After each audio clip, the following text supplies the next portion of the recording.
much indeed. Hello, I'm Alexander Armstrong, and welcome to Pointless, the quiz where the aim of the game is to find the most obscure answer possible.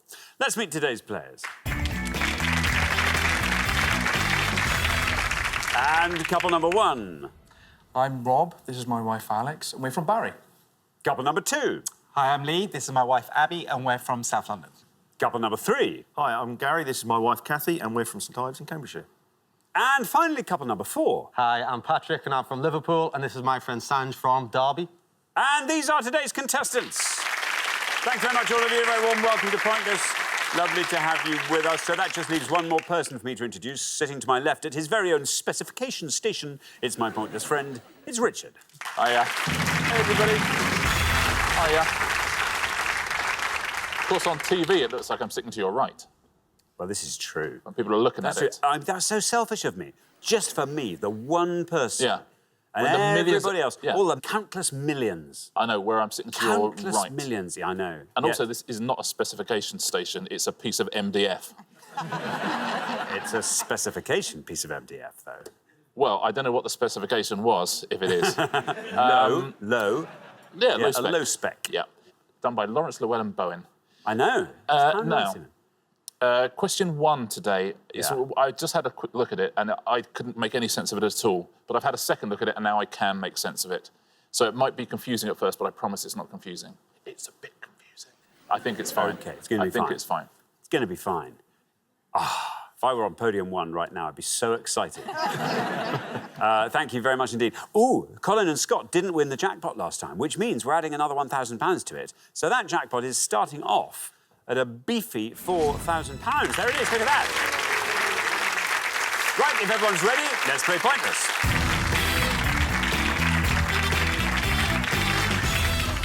OK, all you have to remember is it's the pair with the highest score that gets eliminated at the end of each round. Best of luck to all four pairs.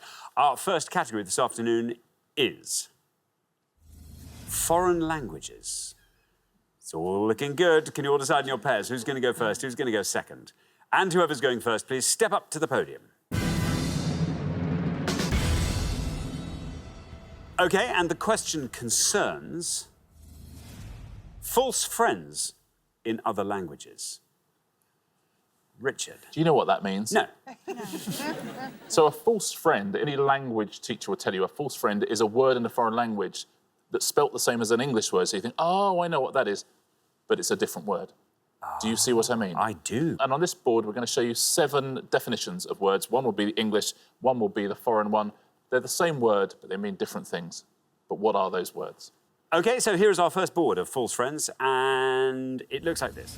For a single time only, English, 11, Spanish. A small, simple house or shelter, English, hat, German. A loud, deep, resonant sound, English, tree, Dutch. A baked dish, typically with a pastry top and base, English, foot, Spanish. Highly unpleasant physical sensation, English, bread, French.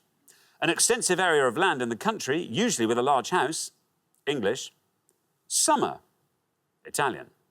Having a friendly and considerate nature, English, child, German. I'll read those again. For a single time only, English, 11, Spanish. A small, simple house or shelter, English, hat, German. A loud, deep, resonant sound, English, tree, Dutch. A baked dish, typically with a pastry top and base, English, foot, Spanish. Highly unpleasant physical sensation, English, bread, French. An extensive area of land in the country, usually with a large house, English, summer, Italian. Having a friendly and considerate nature, English, child, German. That's quite fun, isn't it? It's fun. You see what's up. Don't see what just we're see it. drawing up. I'm all over it. Yeah, I'm still trying to exactly. work a couple out. OK, great. But it's fun. It's fun. Alex, welcome back. Remind us all about yourself, Alex. So I'm a solicitor. I work for a local firm as a conveyancing solicitor. And you and Rob, both solicitors, Yeah. did you meet through the law? Yeah. So we met in university. When you had no idea which bit of law you were going to end up in, Well, presumably? I think or we did you... both kind of knew where we were going. By then. That's Yeah. interesting. Yeah, we helped each other with our strengths and weaknesses, yeah. That's I nice. know. OK, now, Alex, do you like this round? Have you got No. it? You understand what the, I understand, what the gist yeah, is? I'm with you. So I'm going to just try my best. So a highly unpleasant physical sensation is pain, and bread, obviously, pan. OK. Pain pan. Pain. Pain pan. Let's see how many of our 100 people went for pain. It's right. 70. Never mind. Gets us off to a good start. 70 for pain. Do you know what the French for magic wand is? Pain fabuleuse. Oh, nearly. It's baguette magique. Oh, It is. magic. Much more fun. It is fun, isn't it? Oh, that's why French magicians are always... They're never hungry. Never hungry. Mais non. Abracadabra.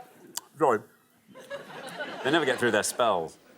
Yeah. Thank you very much. OK, Abby, welcome. Hi. Welcome to Pointless. Tell us all about yourself, Abby. So I work for a legal and compliance team for a private equity firm in Mayfair.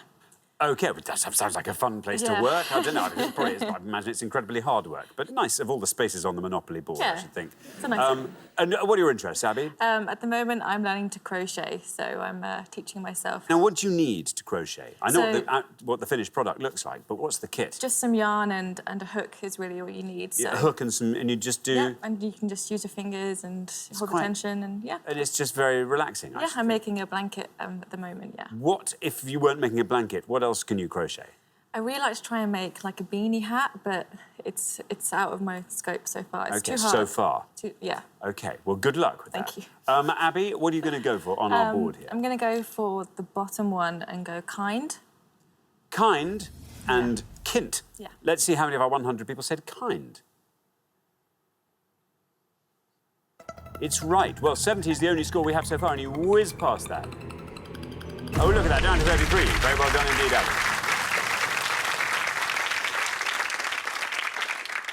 Very well played. Nice low score for that. And, of course, German for children is Kinder. Thank you, Richard.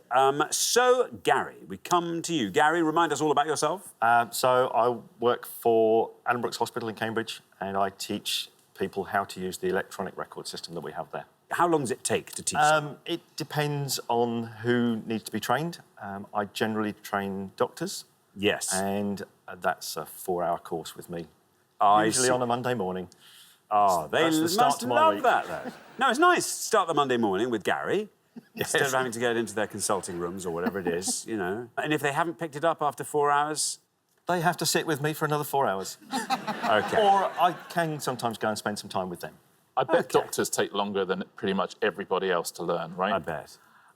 They can sometimes be challenging, but That's so true. Yeah. I know a few people who became doctors. Yeah, oh, I same. mean, Yeah. listen, God bless them. yeah, But, you know, they've got a certain skill set. definitely. Yeah. Thank you very much. I come from a very long line of doctors. No, I know. Yeah. I mean, I can't begin to imagine how long it would take to teach you about the electronic record system. Gary.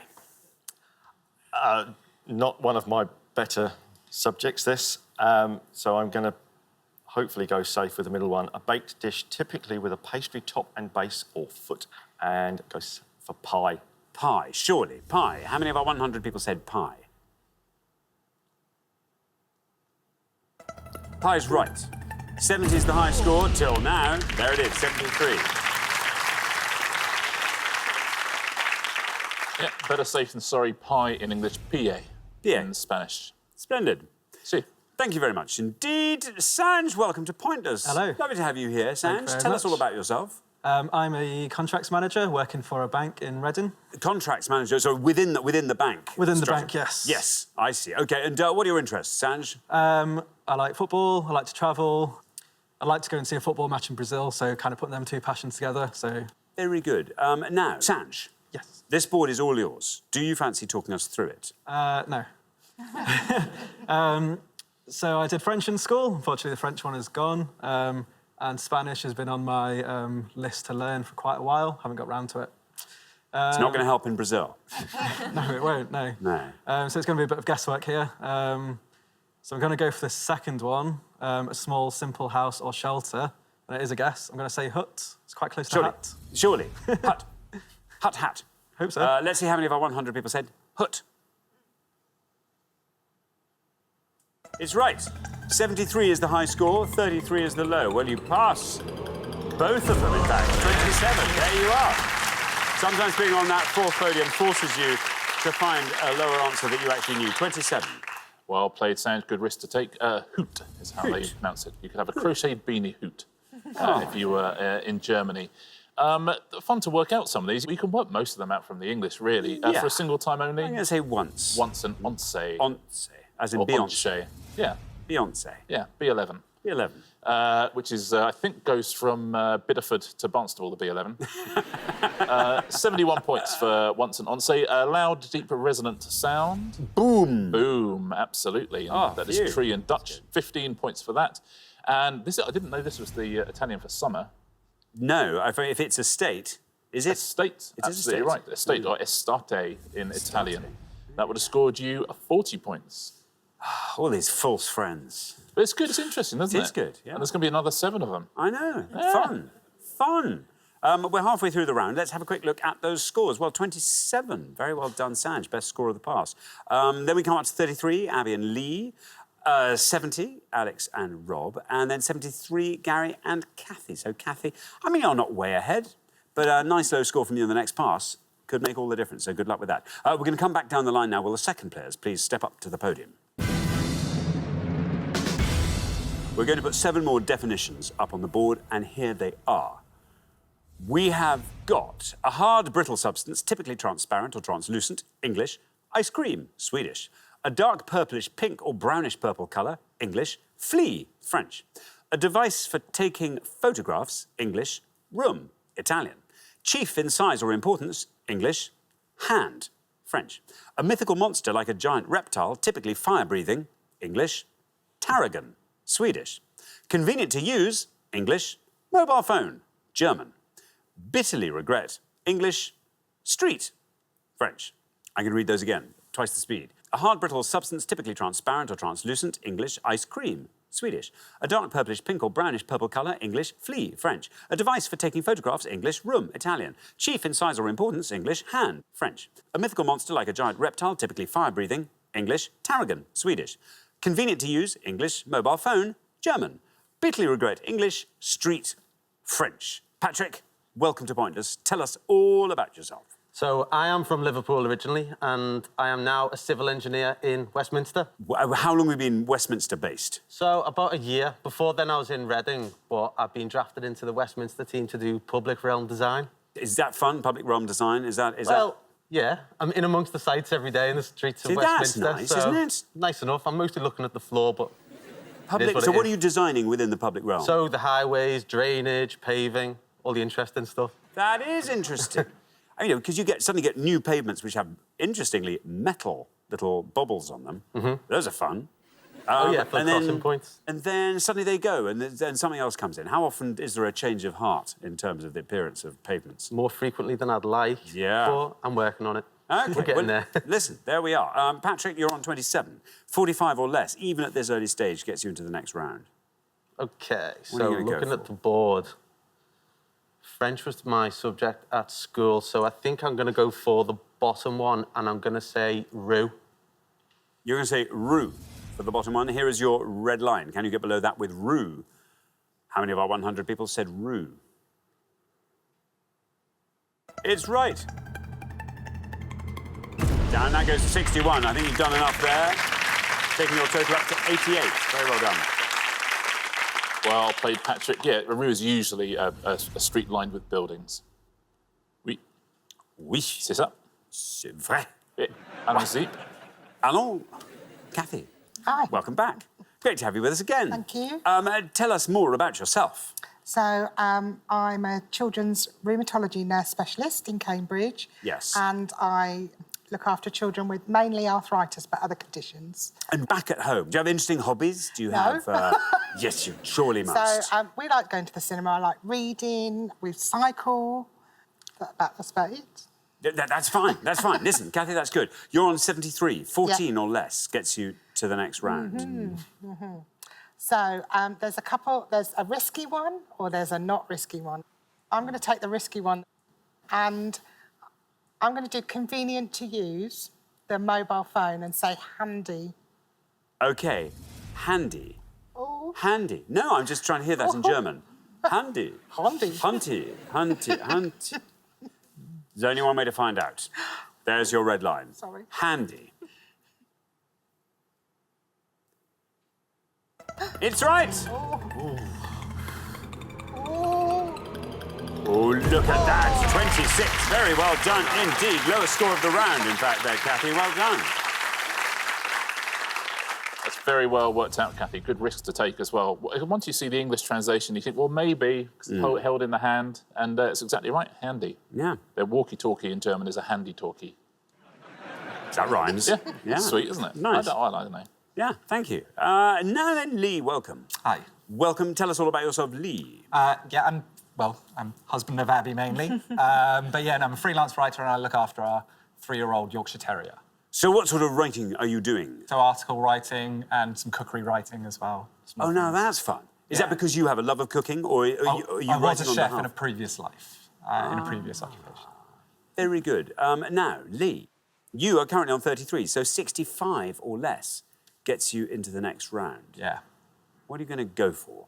I'm going to go for the top one, hard boiled substance. I'm going to say glass. Glass, of course, surely, glass. Here is your red line. Can you get below this with glass? How many of our 100 said it? Glass is right. And it's good enough. Well done, Lee. 35, very good indeed. Takes your total up to 68. Well played, Lee. The average Swede eats 16 pints of ice cream a year. Really? You've got to like the Swedes. You've I like gotta it when they like say in the pints. Swedes. Yeah. It's about the only food stuff you have in pints, isn't it? Or, thrillingly, prawns. Oh, do you have pints of Yeah, prawns? I like a pint of prawns. Oh, really? Honestly, I'd rather have a pint of ice cream. I know what you mean. How many pints there? 18? 16. 16? Yeah. They're not crazy. No. Fair enough. I love ice cream. Oh, so do I. I wonder if anyone's eating ice cream now. You eating ice cream now? I bet you are. Oh. I'd like that. Best ice cream flavour? There is a right answer. I think it's cookie dough. No. Oh, is it not? Unlucky. No, it isn't. It's mint choc chip. Yeah. It's the best. Yeah. Thank you. Thank you, everybody. Thanks, everybody. Thank you. Thank you. Now, Rob, welcome back. Welcome back. Remind us all about yourself, Rob. Like Alex, I'm a solicitor. When you're not doing that, tell us something surprising. I'm a dad of 2 boys. I gave one bowl. Not that surprising. No, that's... And my eldest loves Hey Dougie. Yeah. Oh, really? That's Yeah, no, he lovely. does. Splendid. I love Hey Dougie. It's very good, Hey Dougie. I don't know if you watch CBeebies at all.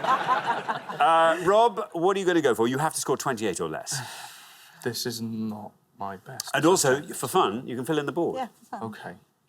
A device for taking photographs must be a camera. Chief in size or importance? Well, head? I'm not sure. Mythical monster must be dragon. I'm going to have a stab in the dark because we're not doing very well here and say that a dark purplish pink colour is magenta. But I don't know if that's a French flea. I have a car in that colour, so I'm hoping... Magenta. I don't know. Anyway, let's see. You're going to say magenta. You have to score 28 or less. Here's your red line. How many of our 100 people said magenta for flea?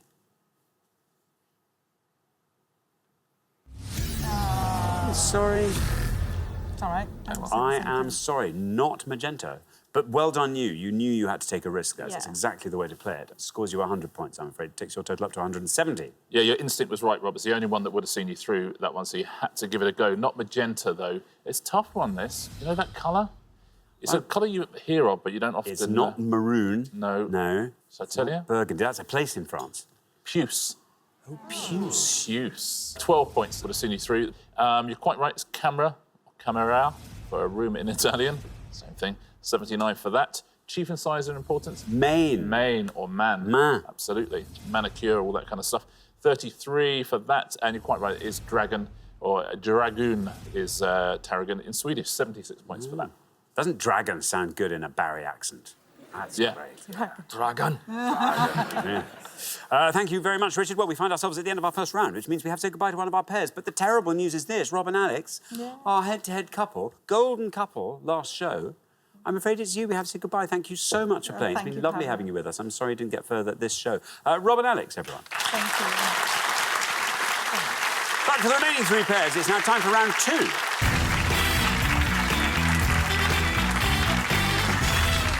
And there we are, down to 3 pairs, which can only mean it is now round 2. Lee and Abby, very well done. Our lowest combined scorers there. Kathy, hats off to you. Lowest individual score there. Very good, and a brilliant risk to take there with Handy. And Sanj and Patrick, lovely to have you with us, along for the ride. Best of luck to all 3 pairs. Our category for round 2 this afternoon is pop music. Can you all decide in your pairs who's going to go first, who's going to go second? And whoever's going first, please step up to the podium. OK, let's find out what the question is. Here it comes. We gave 100 people 100 seconds to name as many solo female singers who've had a UK #1 album as they could. Yep, not much to add there. We're just looking for that any time from 1977 all the way through to April 2019, please. So any solo female singer who've had a UK #1 album from 1977 through to April 2019, please. That's according to the official charts company. Thank you very much indeed. So then, Lee. See, this is fun, isn't it? Yeah, it's great fun. Go on. OK, yes. I'm going to go Celine Dion. Celine Dion, says Lee. Let's see how many of our 100 people said Celine Dion.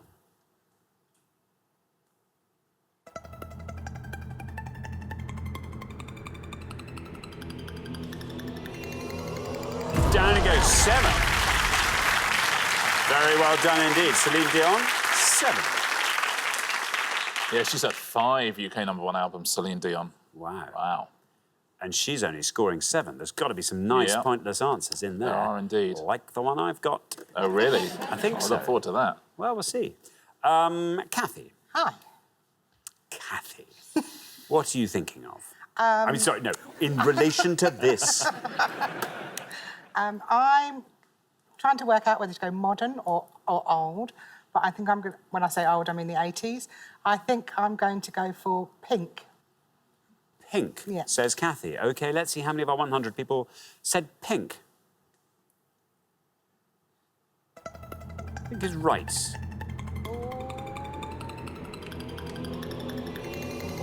That goes down to 13. 13 for Pink. Yeah, Funhouse and Beautiful Trauma, both UK #1 albums for Pink. Thank you, Richard. Patrick. OK, so seeing as though we've got some low answers, I'm going to go for a bit of a gamble because it's relatively recent and I'm not sure if she had a #1 album, but I'm going to go for it. I'm going to go with Leona Lewis. Leona Lewis, surely. Let's see how many of our 100 people said Leona Lewis. He's right. 13's the high score, 7's the low. Oh, and down that goes to 4. Very well done indeed, Patrick. That paid off. See, depressingly, I think of that as recent as well, but her most recent UK #1 album was 10 years ago. Yeah. So 2 of them. Wow. 12 years ago and 10 years ago. And massive international sellers as well. Yeah, absolutely. Yeah. Thank you very much indeed, Richard. Well, we're halfway through the round. Let's have a look at those scores. 4, the best score of the past, Patrick. Very well done indeed with Leona Lewis there. 7 is where we find Lee and Abby, and 13, Kathy and Gary. Not far ahead, but Gary, we need a low score from you. Good luck with that. We're going to come back down the line now. Will the second players please step up to the podium? So then, Sanj, we are looking for female singers who had solo UK #1 albums. Yeah, I think the one I've got in my mind had one pretty big album, so maybe like 10, 15 years ago. I'm going to go for Dido. Dido, says Sanj. Surely, Dido. Here is your red line. If you can get below that with Dido, you are through to the head-to-head. Let's see how many of our 100 people said Dido.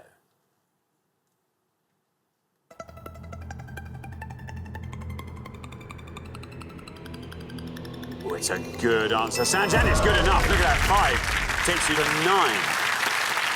Very well done. Everyone's playing very well. Yeah, 2 UK #1 albums for Dido, No Angel and Life for Rent. Thank you, Richard. Now then, Gary. Yes. You're the high scorers. Yeah, I've got a couple in mind. Well, I had a couple in mind. Thanks, Sanj. I'm not sure whether to just try it and...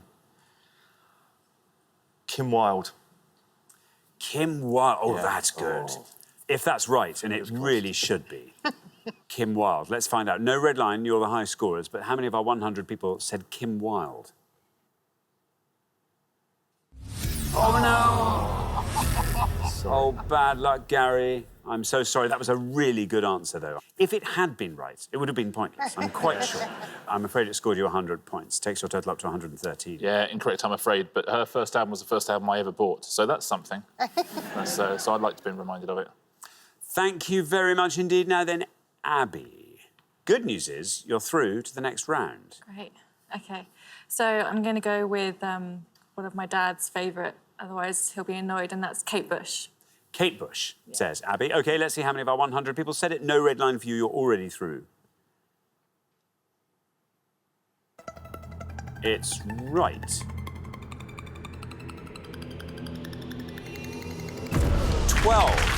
Takes your total up to 19. 3 UK #1 albums for the brilliant Kate Bush. What was your answer? I was going to go Lisa Stansfield. Oh, that's interesting. I don't think it's right, but it's interesting. Oh, is it not? It is incorrect, I'm afraid. Oh, well, you and me, Gary. Off we go. Incorrect. Yeah. I'll give you some of the 1 pointers before we go on to the pointless answers. 1 point for Avril Lavigne, Belinda Carlisle, Christina Aguilera, Duffy would have been a 1 point answer. Gabrielle would have been 1 point. Gloria Estefan, Lana Del Rey, Natasha Bedingfield, Nicki Minaj, Norah Jones, Shania Twain, Vera Lynn also would have scored you 1 point. Let's take a look at the pointless answers now. You could have had Alicia Keys, the brilliant Billie Eilish, who had a 2019 #1 album. Enya, of course. Joss Stone, Katie Melua, Macy Gray. You could have had Natalie Imbruglia, the brilliant PJ Harvey, Tori Amos. Other pointless answers, Amy McDonald, Anastasia, Corinne Bailey Ray, Diana Vickers, Ella Henderson, Jay McDonald, Kate Nash, Katie B, Kelly Rowland, Megan Trainor, Alita Adams, Sam Bailey and Sandy Tom. They were all pointless answers. Shall we take a look at the top 3? I think we might. The ones that most of our 100 people mentioned when we asked them this question. Beyonce with 26, Madonna with 44, and Adele right at the top there with 57. Thank you very much indeed, Richard. Well, we are at the end of our second round, and Gary and Kathy, our last remaining returning couple. We have to say goodbye to you. Thank you so much for playing. I'm sorry this is where we say goodbye. But Gary and Kathy, well done. But for the remaining 2 pairs, it's now time for the head-to-head.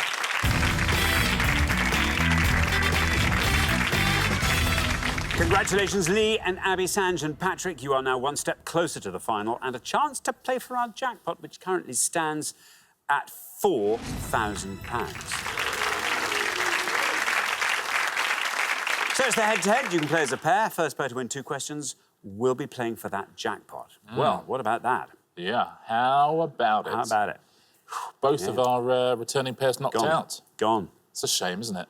Well, it is a shame. However, I always like it when it's 2 newcoming pairs in the head-to-head, because whichever pair doesn't go through to the final, the other pair can skip off knowing they'll come back. So everybody here is going to end up happy. Everyone's a winner.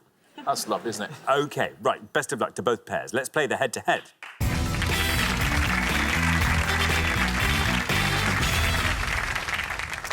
Here is your first question, and it concerns saintly places. Richard. Yep, 5 pictures of places in the UK now whose names start with Saint. We'll also show you the first and last letters of their other name as well. But where are they, please? Thank you very much indeed. So we're looking for the names of these saintly places, and here they come. 5 pictures. A, St K.A. B, St G.S. C, St M.S. D, St H.S. and E, St D.S. There we are. 5 saintly places. Lee and Abby, you're our low scorers, so you get to go first. Feel free to confer.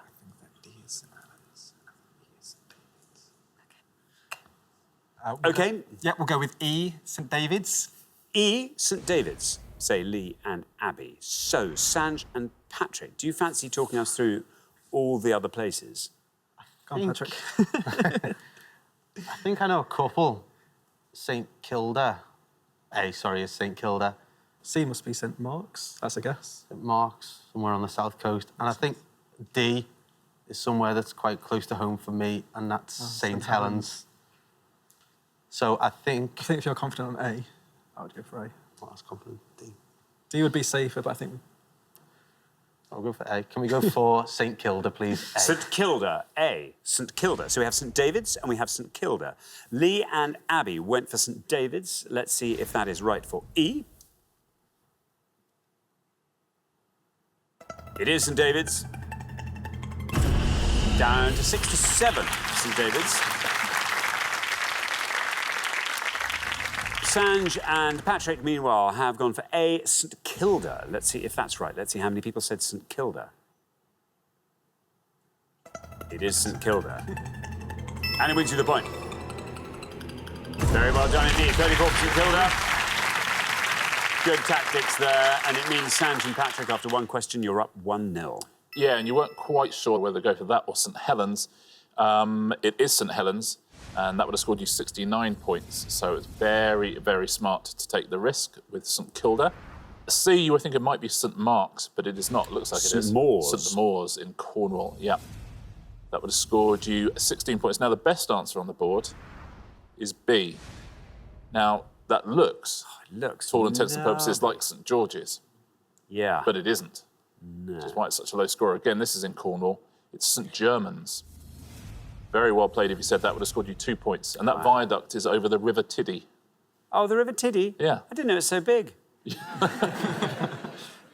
Thank you very much indeed. OK, here comes your second question now. Lee and Abby, you have to win this one to stay in the game. Sanj and Patrick have a slight advantage here because they get to answer it first, but best of luck. Our second question is all about rules. Richard. 5 clues now to facts that have rule or rules somewhere in their names. Thank you very much. Let's reveal our 5 clues, and here they come. We have got the song composed by Thomas Arne that's traditionally performed at the last night of the proms. The biblical phrase, whatsoever ye would that men should do to you, do ye even so to them, is often known as this rule.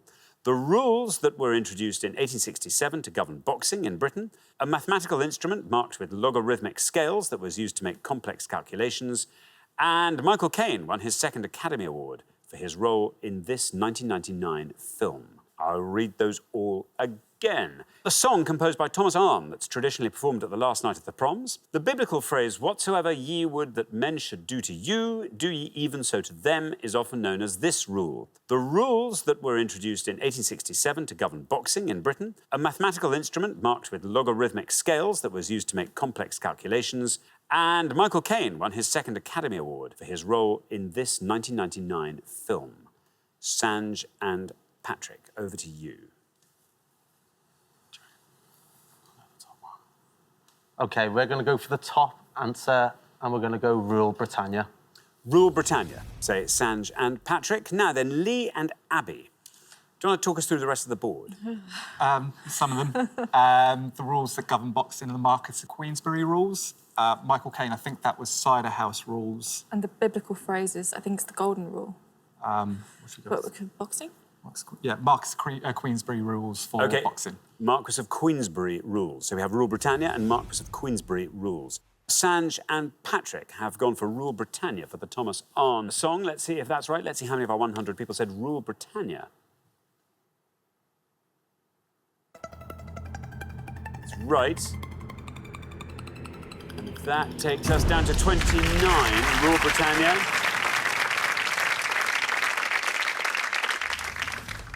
Couldn't call this one. Lee and Abby have gone for the Marquess of Queensberry rules, the rules that govern boxing. Let's see if that's right. Let's see how many people went for the Marquess of Queensberry.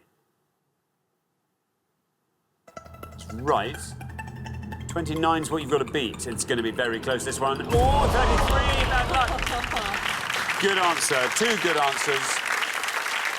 But Sanj and Patrick, after only 2 questions, you are through to the final with 2-0 on the board. Well played, Sanj. Well played, Patrick. Now, it's an interesting choice to take the Queensberry rules, because if you said the cider house rules, which you knew, it scored 23 points. Would have won you the point there. And the biblical phrase, which I think you knew, Abby, was the golden rule, would have scored you 7 points, the best answer on the board. Wow. And if you'd had to go for the mathematical instrument, what would you have gone there? No idea. No clue. Slide rule. Slide rule, absolutely. Slide rule would have been 28. So actually, Rule Britannia was the second worst answer on the board. Yeah. You knew pretty much every single one of the other ones and then proceeded to give us the worst answer on the board as well. So I agree with you. It's a nice situation that at least you're coming back on the next show because I would feel bad. Otherwise, it'd be a tough way to go out, wouldn't it? Yeah. Thank you very much indeed. So, the pair, I'm afraid, leaving us at the end of the head-to-head are Lee and Abby. But it's all good news. It's good news. You'll be back next time. And look, there you were, the easy golden couple this time. Who's to say that won't happen next time? Anyway, we'll see you then. Look forward to it very much. Lee and Abby. But for Sandra and Patrick, it is now time for our Pointless Final. Congratulations, Sandra and Patrick. You've fought off all the competition and you have won our coveted Pointless trophy.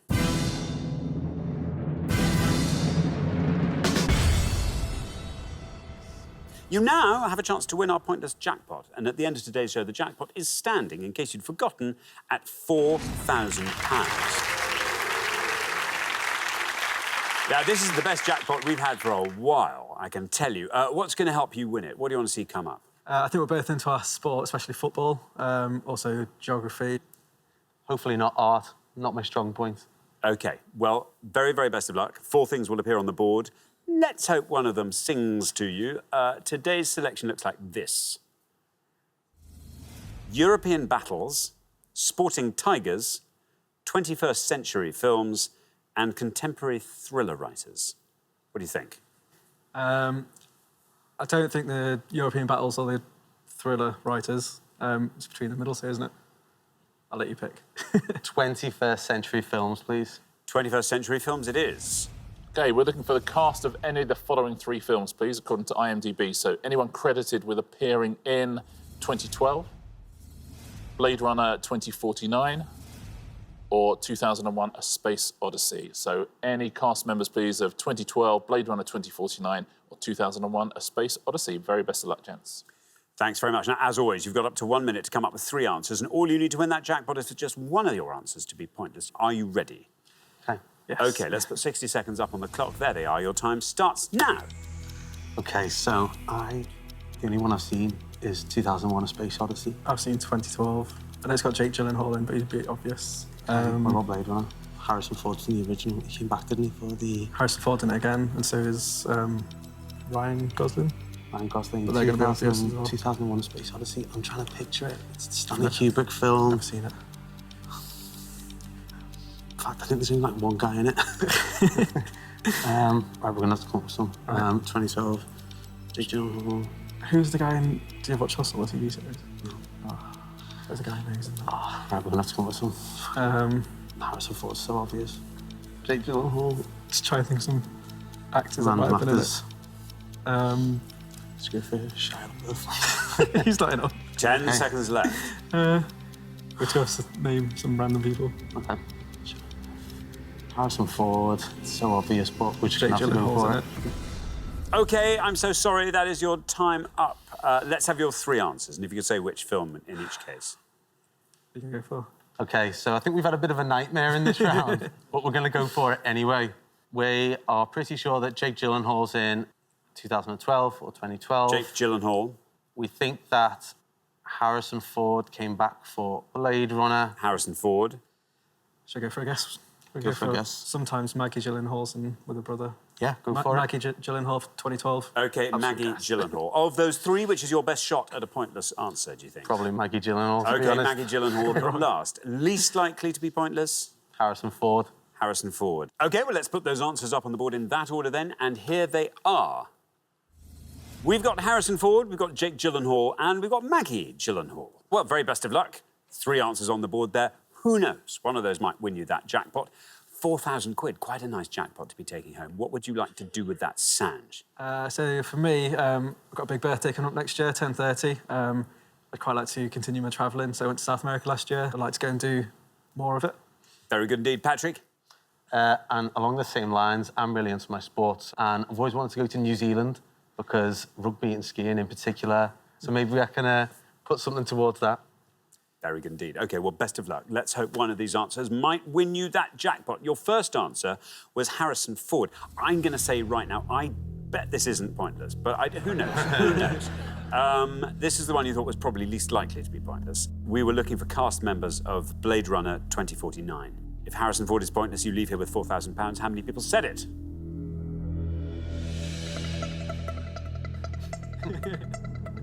Well, it's going down, still going down. There we are, 48. OK, 48 for Harrison Ford. Always nice to have Harrison Ford on the board there, but he was, let's be honest, he was a placeholder on this occasion. So we move on to your next answer, Jake Gyllenhaal. In this case, we were looking for the cast of 2012. Let's find out if it's right. Let's find out how many people said Jake Gyllenhaal. If it's pointless, you leave with £4,000. Let's see. Jake Gyllenhaal.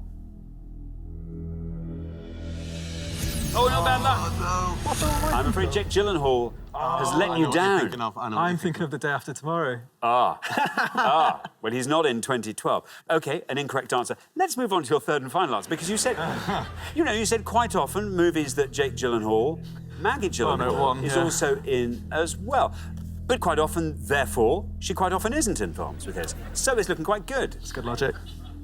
Let's see. Maggie Gyllenhaal, was she in 2012?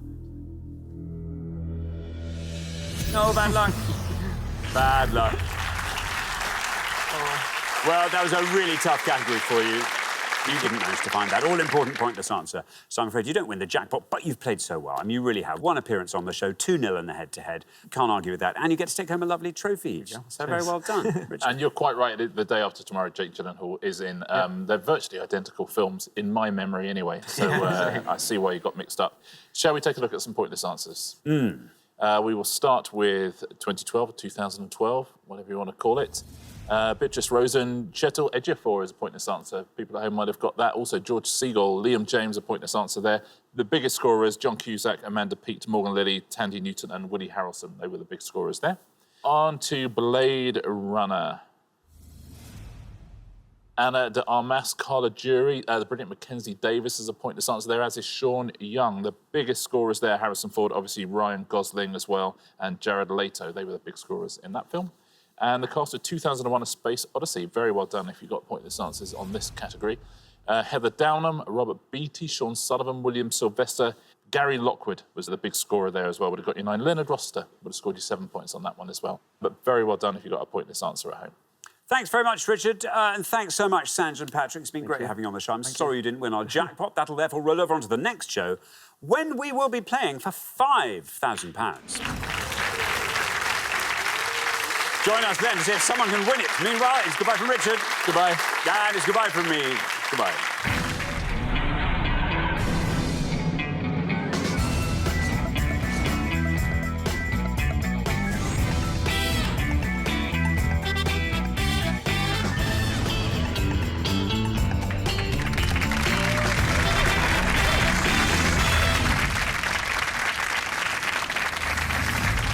Thank you very much indeed. Hello, I'm Alexander Armstrong, and welcome to Pointless, the game where we aim for the obscure and we ignore the obvious. Let's meet today's players. And couple number 1. Hi, I'm Al. I'm from Newcastle, and this is my mother-in-law-to-be, Melanie. Couple number 2. Hi, I'm Louise. This is my friend Emma, and we're from Swansea. Couple number 3. Hi, I'm Simon. This is my husband Jeremy, and we're from Salisbury. And finally, couple number 4. Hi, I'm Lee, and this is my wife Abby, and we are from South London. And these are today's contestants. Thank you very much, all of you. Very warm welcome to Pointless. Lovely to have you with us. That just leaves one more person for me to introduce. Minutiae are his meat and potatoes, his carrots, his peas, cooked à la française with spring onion and mint. It's my Pointless friend, it's Richard. Hiya. Hey, everybody. Afternoon. Wow. Mother-in-law-to-be. I mean, that's a risk. Isn't it? I mean, listen, we've had mothers-in-law and fathers-in-law on before, but at least at that point you're already married, so what's the worst that can happen? But to be speaks, though, of obviously a very strong bond and a very strong relationship, I believe suspect. So, yeah. Thank you very much indeed. So, Sanj and Patrick didn't win the jackpot last time, so we're adding another £1,000 to it. So today's jackpot starts off at £5,000. There it is. Yeah. Right, if everyone's ready, let's play Pointless.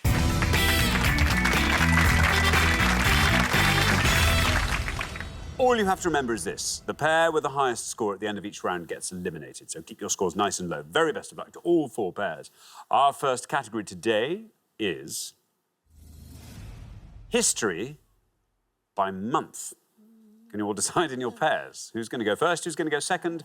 And whoever's going first, please step up to the podium.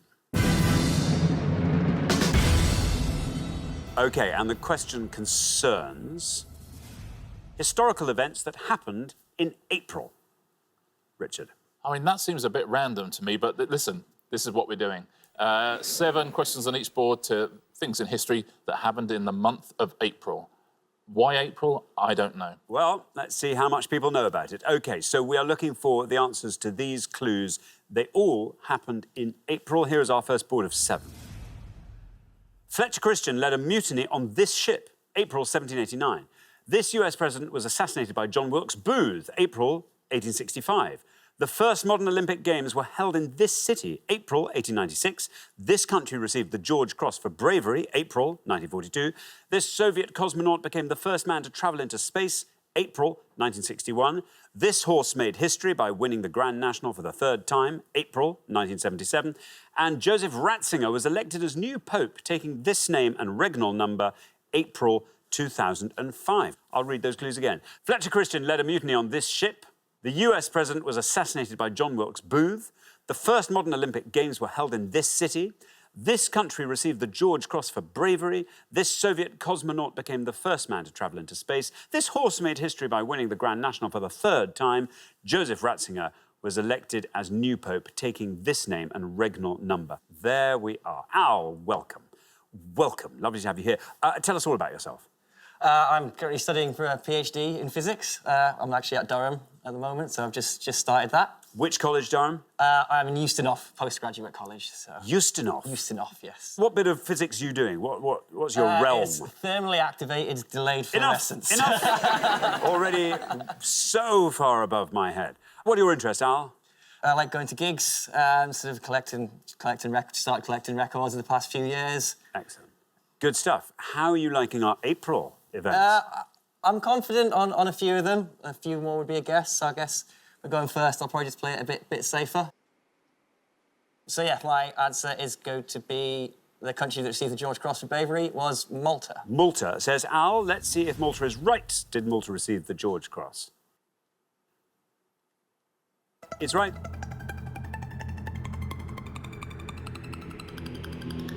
And down he goes to 26. Very well done, Al. Good start to the show. Yeah, well done. I don't think you played it too safe there at all. Yeah. The wedding is safe. Yes, good. Son-in-law material, Melanie, I'd say. Thank you very much. Louise, welcome. Hello. Great to have you from Swansea. Yes. Tell us all about yourself. Well, I'm married with 4 children. We've got a 6-year-old, a 4-year-old, and twin 1-year-olds. Ooh. So very, very busy. That is busy.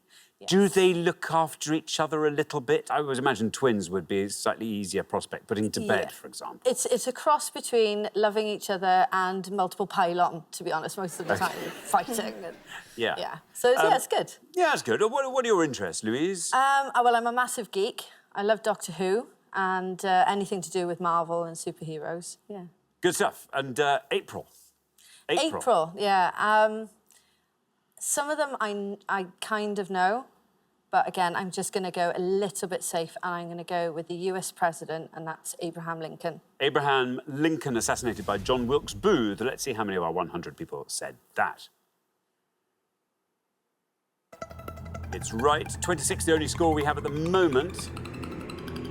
36 for Abraham Lincoln. Yeah, John Wilkes Booth, he was also the previous month, he was involved in a plot to kidnap Lincoln, which was thwarted. But that happened in March, and so we don't care. Ah, well, thank you very much indeed. Jeremy, welcome to Pointless. Lovely to have you here from Salisbury. Tell us all about yourself. I'm a priest, and although I'm what's laughingly called retired, I'm currently chaplain at a Cambridge college. That's fair enough. Can we ask which Cambridge college? Corpus Christi. And so how long have you been chaplain at Corpus? I'm in my 2nd term of a 2-year appointment. In some college chapels, the chaplain, bravely, I would say, takes the precentor in the responses, in the pre-season responses. Do you sing those, or do you hand that over to one of your lay clerks? For 26 years, I was precentor of Salisbury Cathedral, so I'm used to that job. Can I ask a question? Yeah. Are the two of you saying placenta? Because I don't think you can be. Presenter. Placenta. Yeah, I could tell you something rather amusing about that. Really? When I was introduced to the Princess of Wales, she asked me, and what does a placenta do? I was tempted to say, you tell me, dear. But I pretended she'd said the word properly, placenta, and I told her what I did. Now then, Jeremy, what would you like to go for on our board here? Well, there's one that cries out to be answered. Joseph Ratzinger took the papal name Pope Benedict XVI.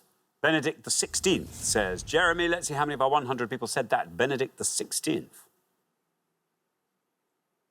It's right. 36 is our high score, 26 is our low. You passed the high score, you passed the low. 5. 5 for Benedict XVI. Yeah, he said he prayed to God not to be elected. And he said, evidently this time my prayer didn't work. That's what he said. There we are. Thank you very much indeed, Richard. And now, Abby, we come to you. Welcome back. Remind us all about yourself, Abby. So I am an analyst in the legal and compliance team for a private equity firm in Mayfair. So much for you by day. What else do you get up to? Tell us something surprising about it. I am currently learning to crochet. And I also do a little bit of swing dancing as well. Swing dancing is quite involved, isn't it? It's quite a few steps to learn. But yeah. How long have you been doing it for? Only a couple of years, so I'm still at the beginner stage. So I'll slowly work up to intermediate, hopefully at some point. Okay. Does Lee join you in the swing dancing? No. No. All right. Now, Abby, this board is all yours. Do you feel like filling in all our blanks? No. It's probably a tough round for me. The only one I know is the horse, which I think is red rum. OK, that's going to be your answer, yeah. Red rum. OK, let's see how many of our 100 people said red rum. Red rum is right. 36 was our high number. 57 is our new high score. Shall we fill the rest of this board in? I think we might. Fletcher Christian? Bounty. Bounty. That would score you 42 points, the first model Olympic Games. Athens, absolutely. That would have scored 33. And the Soviet cosmonaut? Yuri Gagarin. Correct. It is Yuri Gagarin. 32 points for that. So Benedict XVI is the best answer on the board, Jeremy. Well played. Thank you very much indeed, Richard. Well, we're halfway through our first round. Let's have a look at those scores. 5, the best answer there. Well done, Jeremy and Simon.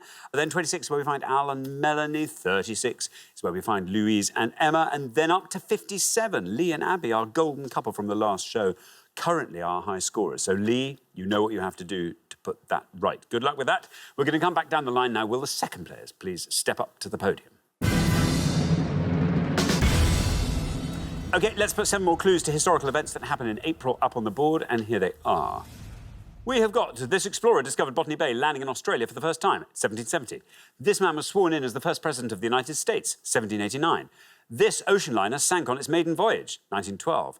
In an April Fool's hoax, BBC Panorama claimed this type of pasta was harvested from trees, 1957. An explosion on board this moon-bound spacecraft threatened the lives of its crew, 1970. The Good Friday Agreement was signed in this city, 1998. And former Iraqi leader whose statue was toppled in Baghdad using an armoured vehicle, 2003. I'll read those clues again. This explorer discovered Botany Bay, landing in Australia for the first time. This man was sworn in as the first president of the United States. This ocean liner sank on its maiden voyage. In an April Fool's hoax, BBC Panorama claimed this type of pasta was harvested from trees. An explosion on board this moon-bound spacecraft threatened the lives of its crew. The Good Friday Agreement was signed in this city, and former Iraqi leader whose statue was toppled in Baghdad using an armoured vehicle. There we are. Lee, welcome back. Thank you. Good to have you with us once again. Remind us about yourself, Lee. I'm a freelance writer and I look after our 3-year-old puppy. Well, she's not a puppy, it's a dog now. What sort of dog is it? A little Yorkshire Terrier. She's a little runt, so well, she's about this big. Yorkshire Terrier, 2 walks a day? Minimum. I mean, how long are your walks? Half hour, minimum. Minimum. See, that's quite good. It's all right, it gets me out of the house. Very good. Now, Lee, there you are on 57. You're the high scorers. You've got a lovely new board here. make sure you find a nice low-scoring answer there. Yeah. I'm going to go with the April Fool's hoax, and I believe they claim that spaghetti grew on trees. Spaghetti. OK. No red line. You're the high scorers. Let's see how many of our 100 people said spaghetti.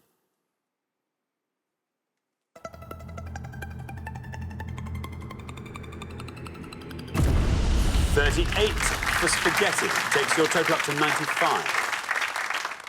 Yeah, among those hoaxed was the then Director General of the BBC. Really? Yeah, can you believe that? Wouldn't happen these days. We have a very, very clever DG. Very brave, very clever, and very handsome. Handsome, exactly. So strong. Very clever man. I forget your name, but you're a very clever man. Thank you very much indeed, Richard. Simon, welcome.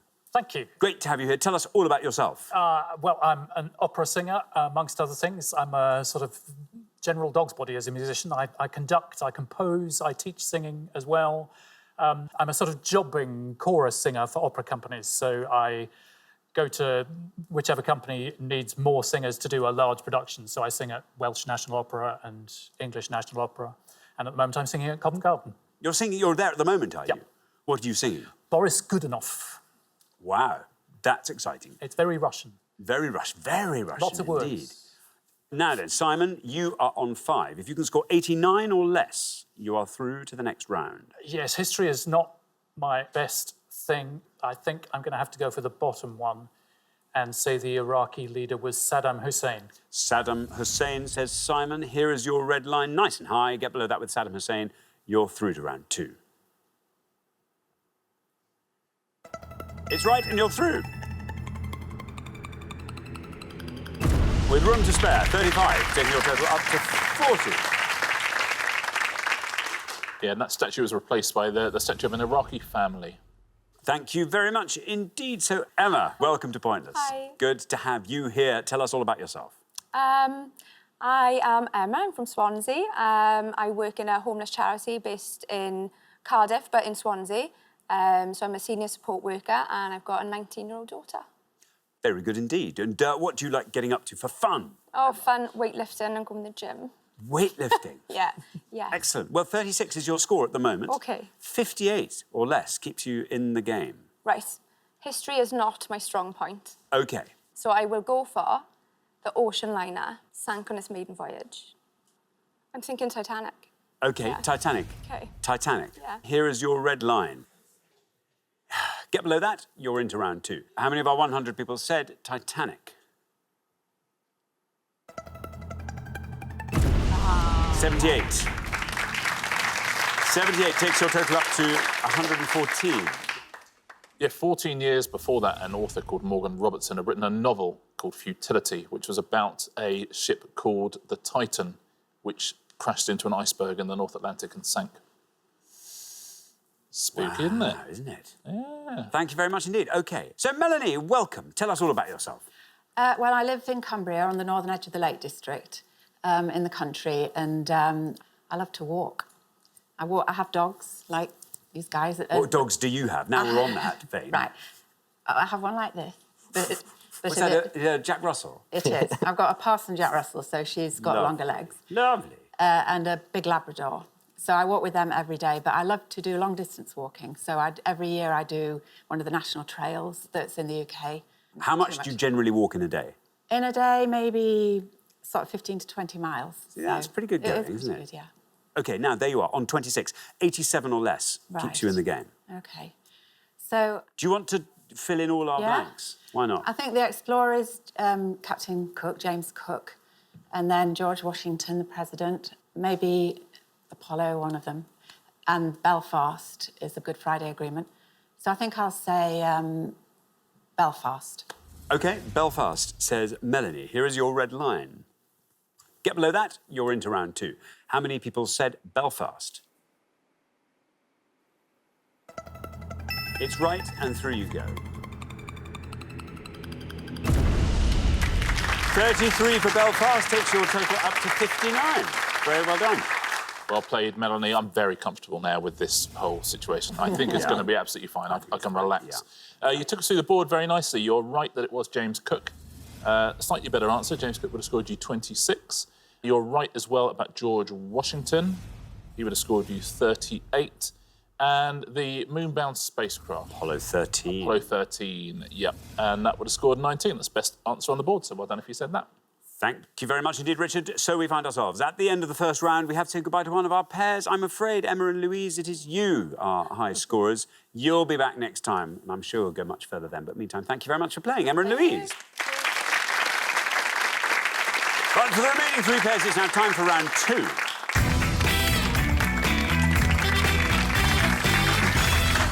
There we are, down to three pairs. Well done. We've made it through to round two. Jeremy, our lowest individual score of that round. Very well done. In fact, Jeremy and Simon, lowest team score. Al, though, mentioned in dispatches. Melanie, he's good. Third lowest score. So very well done there. And Lee and Abby, nice to have you with us.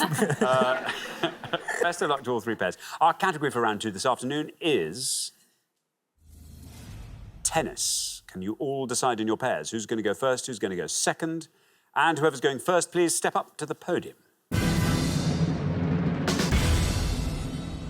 OK, let's find out what the question is. Here it comes. We gave 100 people 100 seconds to name as many tennis players who have won successive Grand Slam singles titles as they could. Richard. Yes, simply looking for anyone who's won 2 or more Grand Slam titles in a row since the beginning of the Open era, please. So any male or female player who's won 2 successive Grand Slam titles. Thank you very much indeed. So, Al, we come to you first. Right, I did used to follow tennis a little bit when I was younger. I know Pete Sampras won a few, though he's... Oop. So that's what I'm going to go for. OK, Pete Sampras. Let's see if that's right. Let's see how many of our 100 people said Pete Sampras. It's right.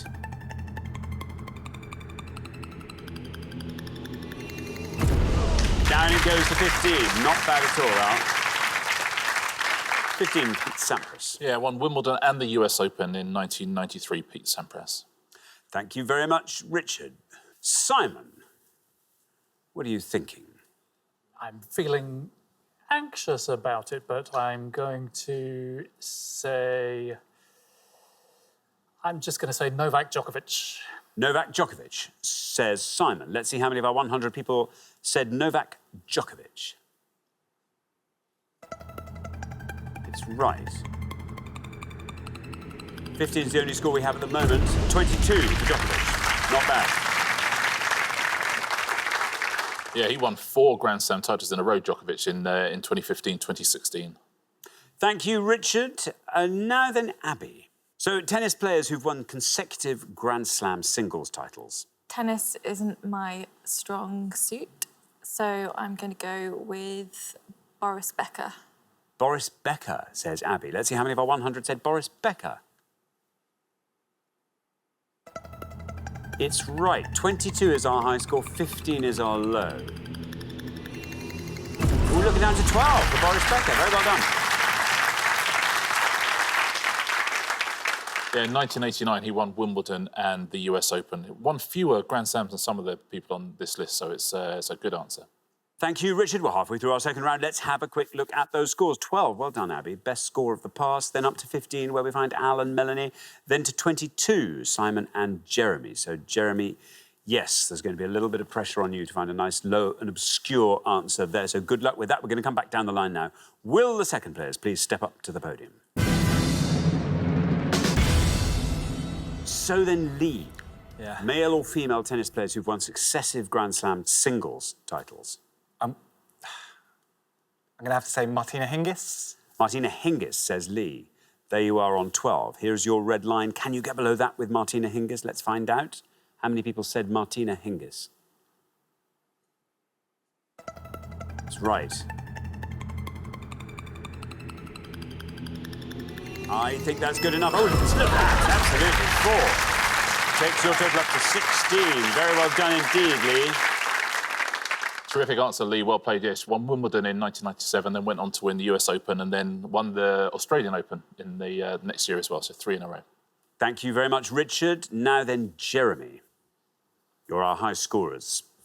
I'm going to go for Bjorn Borg. Bjorn Borg, says Jeremy. No red line for you, as you are the high scorers. Let's see how many of our 100 people said Bjorn Borg. It's right.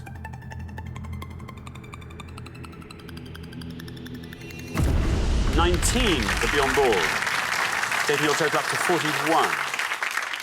Yeah, he had a habit of winning the French Open and Wimbledon. Did it 3 years in a row. One of the more unusual combinations, French Open then Wimbledon. Yeah, strange. Because the surface is so different. Thank you very much indeed, Richard. Now, Melanie. Melanie, you have to score 25 or less to get into the head-to-head. Do you follow tennis? I used to, and I used to play quite a lot as well. So I think I'm going to pick someone who was a big hero of mine when I was playing, and I'm going to say Margaret Court. Margaret Court, says Melanie. Here is your red line. Can you get below that red line with Margaret Court? Let's find out. It's right. And you are through. Very well done indeed. And that's down to one. Very well done. Look at that. 2 of you on 16. Yeah, she once won 6 in a row, Margaret Court, which is some going. I'll give you some low scorers before we go to the pointless answers. You'd have got 10 points for Jimmy Connors and Steffi Graf. You'd have got 9 for Chris Evert, 4 for Andre Agassi and Yvonne Goulagon, or Yvonne Corley. You've got 2 for Hannah Mandlikova, Naomi Osaka and Rod Laver. 1 for Justine Enan, Ken Rosewall, Kim Kleisters, and of course Margaret Court. And there are 4 pointless answers. Very well done if you said one of these. Jennifer Capriati, Jim Courier, Mats Wilander, or Monica Seles. We'll take a look at the top 3, the ones that most of our 100 people said. Rafa would have scored you 28, Serena Williams 32, and Roger Federer right up the top there on 40. Thank you very much indeed, Richard. So we find ourselves at the end of our second round. We now have to say goodbye to our lowest scoring pair from round 1. Simon and Jeremy, nothing wrong with either of your answers. You've just ended up the high scorers. So we'll say goodbye to you now. We'll see you again next time when I'm quite sure you'll go much further. But in the meantime, thank you very much, Simon and Jeremy. But for the remaining 2 pairs, it is now time for the head-to-head.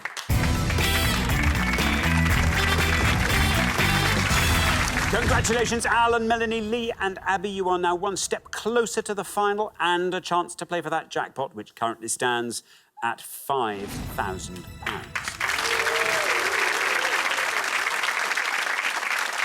Well, it's head-to-heads. You now play as a pair. First pair to win 2 questions will be playing for that jackpot. And be nice to win, wouldn't it? Oh, that would be nice. And, you know, you'd be very happy with either of these pairs taking it home as well, wouldn't you? Imagine taking £5,000 home and not putting it towards the wedding owl.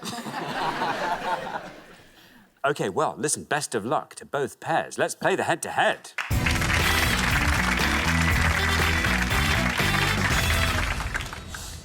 Here comes your first question, and it concerns occupational creatures. Richard. Yeah, we're going to show you pictures now of 5 creatures which have an occupation in their name. Can you fill in the missing letters and tell us what these creatures are, please? Thank you very much indeed. So, what are the missing occupations? And here are the 5 clues. We have got A, S-C-E-A-Y, bird. B, S-X-O, beetle. C, S-I-N-R, dolphin. D, Great Northern DVR. And E, water B-A-M-N. There we go. Alan, Melanie, you're our low scorers, so you go first. So, A. do you think so? Yeah. I think I possibly know the second one, but I'm not too sure. We'll go with A. Right. We know a few of them, but I think we'll go for A, and that's the secretary bird. The secretary bird, A. Say Alan, Melanie. Now, Lee and Abby. Do you want to talk us through the rest of the board? Yeah, I'll try. So E is a water boatman. D, Great Northern Diver. Yeah. The other ones, Not sure. You got anything? No, maybe E. Oh yeah, we'll go with E, water boatman. OK, E, water boatman. So we have secretary bird and water boatman. Alan, Melanie, secretary bird for A. How many of our 100 people spotted that? That's right.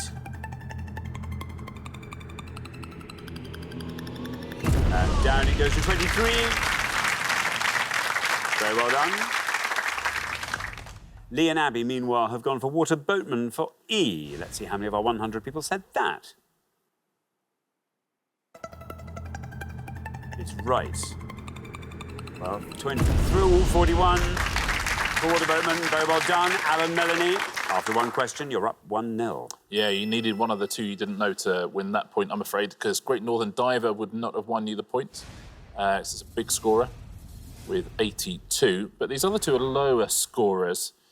Now, let's start with B. This is actually the lowest scorer, but if you know the job, it's an easy one. Sexton. Sexton, like a church sexton. And that would have scored you 15 points. And the next one, maybe it's harder to fill in the letters of. Spinner? Spinner is the right answer. Spinner dolphin. And that would have scored you 19 points. So it used to be someone who worked with a loom, didn't it? And these days it's probably someone who runs a high-intensity training class at your local gym. Oh, I see. Thank you very much, Richard. OK, now, here comes your second question. Lee and Abby, you get to answer it first, but you have to win it to stay in the game. Good luck. Let's find out what our question is all about. Actors in public life. Richard. So what we're going to do is show you a film that actor has been in and the international role they had. But who are they, please? Thank you very much indeed. Let's reveal our 5 clues, and here they come. We have got The Terminator, Governor of California, 2003 to 2011, AS. The Little Princess, US Delegate to the United Nations General Assembly, 1969 to 1970, ST. Predator, Governor of Minnesota, 1999 to 2003, JV. Hairspray, Congressman for California's 44th District, 1995 to 1998, SB. And SALT, UN High Commissioner for Refugees, Goodwill Ambassador, 2001 to 2012, AJ. I'll read those clues again. The Terminator, Governor of California, AS. The Little Princess, US Delegate to the United Nations General Assembly, ST. Predator, Governor of Minnesota, JV. Hairspray, Congressman for California's 44th District, SB. And SALT, UN High Commissioner for Refugees, Goodwill Ambassador, AJ. OK, now, Lee and Abby, you get to go first. OK.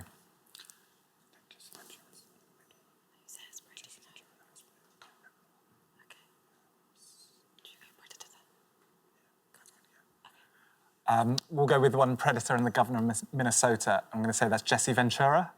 Jesse Ventura. Say Lee and Abby. Now then, Al and Melanie. Do you want to talk us through the rest of that board? Obviously, the Terminator, Governor of California, is Arnold Schwarzenegger.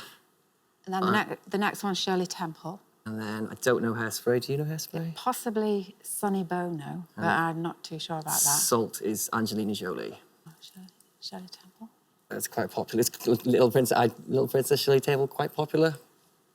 I don't know. I'd probably say personally go SALT and Angelina Jolie, but that would be. Go on then. It's all in my head. Yeah, go on. SALT, Angelina Jolie. OK, Angelina Jolie. He's setting himself up there. Yeah, isn't he?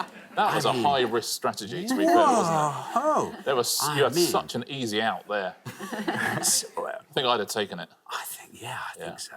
Anyway, let's see what happens. So, Lee and Abby have gone for Jesse Ventura. Let's see if that is right for Predator and Governor of Minnesota. How many people said it?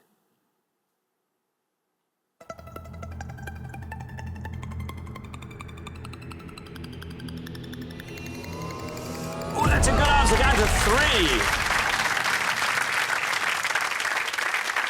Well done, Lee and Abby. Al and Melanie, meanwhile, have gone for Angelina Jolie, the SALT and UN High Commissioner for Refugees, Goodwill Ambassador. How many of our 100 people said Angelina Jolie?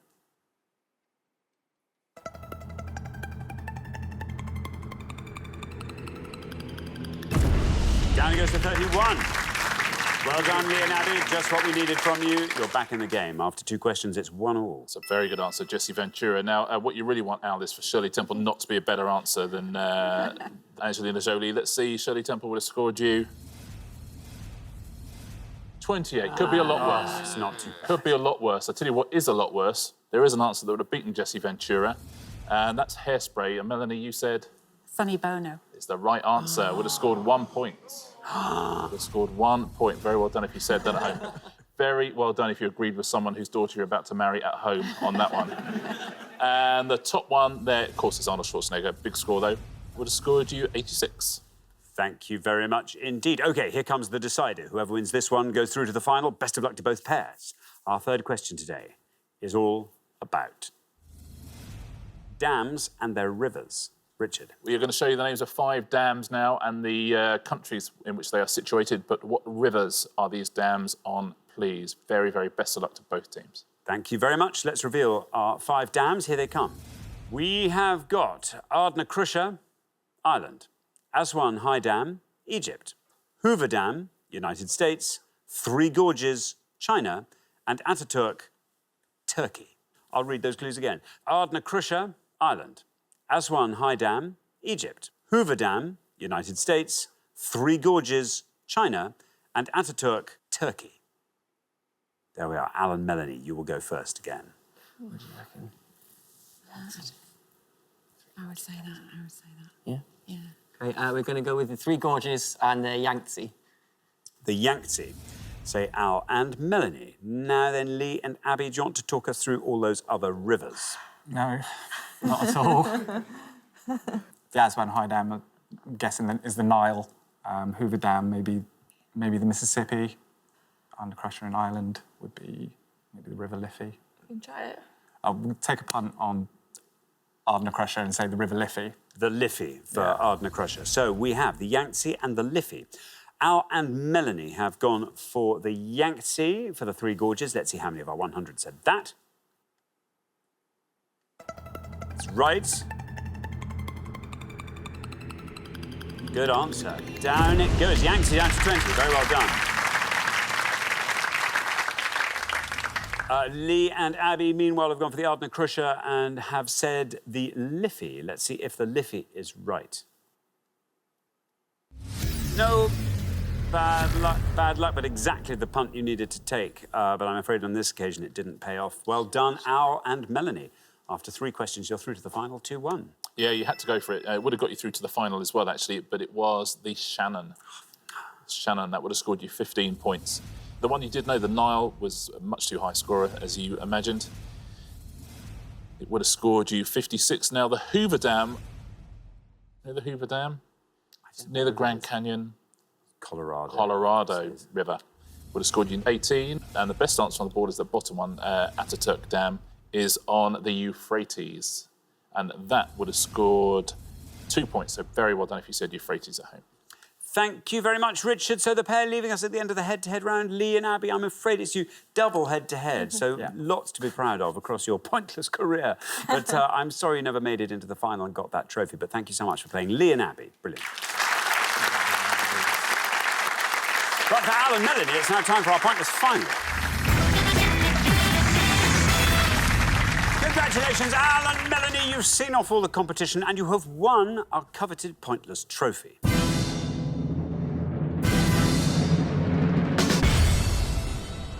You now have a chance to win our pointless jackpot. And at the end of today's show, the jackpot is standing at £5,000. There it is.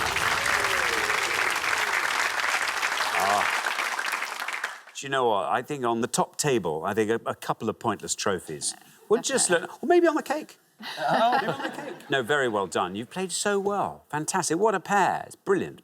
Decent partnership. This bodes very, very well indeed, I'd say. Do you mean for the show or for life? I think for the show. Oh, the life? For life, yeah. I wasn't thinking about that. We care much less about that. Yeah. No, I think for life. That's very, very good indeed. And we're delighted to send you away with the trophies. But can we send you away with a cheque for £5,000? That would be really exciting. What do you want to see come up? Anything to do with Newcastle United would be nice for me. Yeah, that'll be fine, really. I'm into arty things and culture, literature, things like that. OK, well, very, very best of luck. Let's see what appears on the board for today. Today's selection is A Star is Born casts Mary, Queen of Scots, Lower League European Football, Antarctica. I mean, I can What do we take a think? punt. I can take a punt on Lower League European Football. Well, I've seen the latest and the one before Star is Born, but I can't... You said yourself you're not good with actors. Well, I trust you. You trust me, right? OK. Lower League European Football, please. He's taking it. I mean... Good luck, mate. Yeah. We're looking for any of the following three, please. We are looking for any team in the 2018-2019 season who played in Italy's Serie B. It's the second league in Italian football. We're looking for any team in Germany's Zweite Bundesliga, or we are looking for any teams in Spain's Segunda División. So any of those teams in the second tier in Italy, Germany and Spain. That's the men's leagues in 2018-2019. Very best of luck. Thank you very much indeed. Now, as always, you've got up to 1 minute to come up with 3 answers. All you need to win that jackpot is for just one of those answers to be pointless. You don't have to answer all 3, just focus on whichever categories you like the look of. Are you ready? Yes. Let's put 60 seconds up on the clock. There they are. Your time starts now. Right, well, we went to see Tenerife in the second division against Valladolid, so that's 2, I guess. Rayo Vallecano. What about San Sebastian? What's that? San Sebastian Real Sociedad, they play in the Premier Division. Germany's 2. Union Berlin just got promoted. That's a big story. The first Eastern European German team, Eastern German team to be promoted to the Bundesliga this season. Right, so that's 2. Union Berlin, Tenerife, Valladolid. Ooh, yeah, I guess, yeah. No, I'll just run with those ones. Are you happy? You happy? Should we stop the clock? Look at that. Stopping the clock.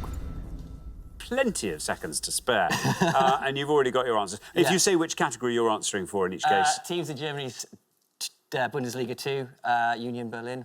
Union Berlin. Teams in Segunda Division, Tenerife. Tenerife. And Valladolid. And Valladolid. OK, of those 3, which is your best shot at a pointless answer? Let's say Union Berlin. OK, Union Berlin goes last. Tenerife, because people go to Tenerife, put that second. OK, Tenerife first. And then... Valladolid. Valladolid. In the middle. OK, well, let's put those answers up on the board in that order then, and here they are. We have got Tenerife, Valladolid, and Union Berlin. 3 very good answers on the board there. Let's hope one of those turns out to be pointless and wins you that jackpot. What would you like to do with it? 5,000 quid. Ow. £5,000 worth of ice sculpture of the Pointless Trophy for the head table at the wedding, I think would be quite suitable. That would be amazing, wouldn't it? Melanie, what about you? My daughter just bought her wedding dress, i.e. I've just bought her wedding dress. And so my clothing fund has depleted, so I'd buy myself an outfit for the wedding, definitely. And a massive proper hat. Yeah. What is your daughter's name? Is what Chloe. she knows it? She's called Chloe. Chloe, you should have been here.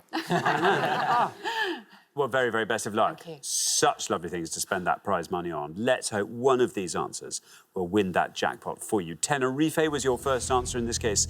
We were looking for teams in Spain's second division.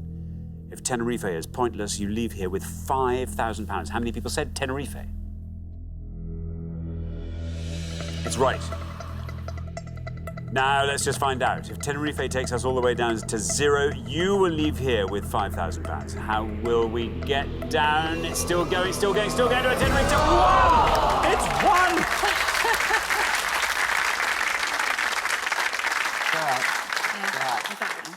I think that was your first answer. Yeah. As you said, you thought some people might remember that one. So let's move on to your second answer. Valladolid or Valladolid, if you want to say it that way. Again, we're looking for teams in Spain's second division. Let's find out if Valladolid is correct. Let's find out if it's pointless for £5,000. Oh. They must have been promoted. Oh. Valladolid, I'm afraid.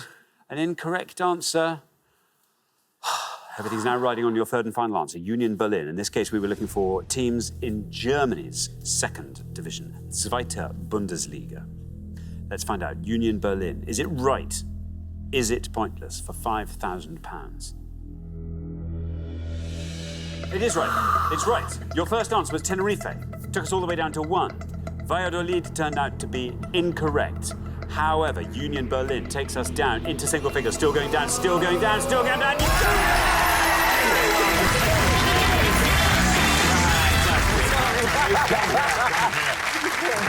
Very well done.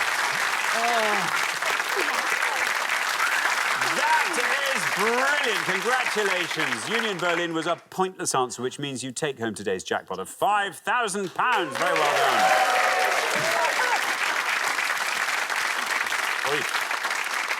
That was beautifully done. That was gutsily done as well when you took on that category, because normally people go, oh, no, I'll do your category, but you knew something. Very, very well played. The real winner here is Chloe, of course. We all know that. Valladolid have been promoted up to the top league in Spain. But, you know, who cares? Let's take a look at the pointless answers in the different categories. Here's Italy, Brescia, Lecce, Padova, Palermo. You could have had Ascoli, Cremonese, Perugia, Pescara as well. All those are pointless answers. The only ones that weren't were Livorno, Verona and Venezia. Everyone else is a pointless answer. Those German second-string teams, Magdeburg, Ingolstadt, Duisburg, Dynamo Dresden. Everyone there apart from Cologne, St. Pauli, Hamburg and Darmstadt. Those are the only ones that scored any points. All the other teams were pointless. And finally, Spain's Segunda. Deportivo were a pointless answer there. Osasuna, Zaragoza, Sporting Gijón as well. Everyone there pointless apart from Malaga, Las Palmas, Mallorca and Tenerife.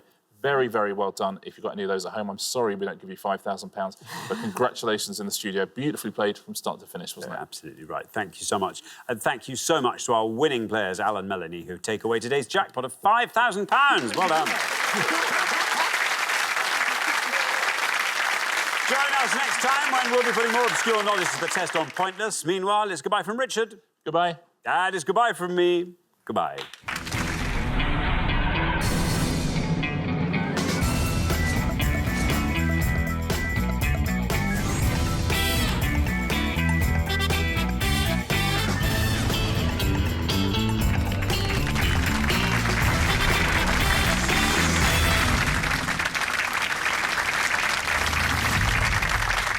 Thank you very much indeed. Hello, I'm Alexander Armstrong, and a very warm welcome to Pointless, the game where you are always aiming for the lowest score.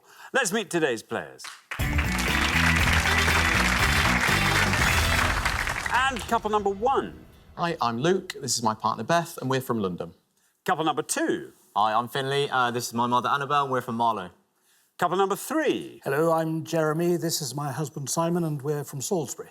And finally, couple number four. I'm Emma, this is Louise, and we're from Swansea. And these are today's contestants.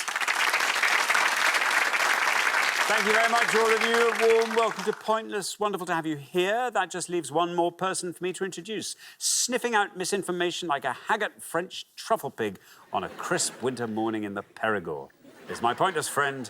It's Richard. Hiya. Hey, everybody. Hiya. That's quite an image. Isn't it? Was I haggard? Oh. No, the pig was.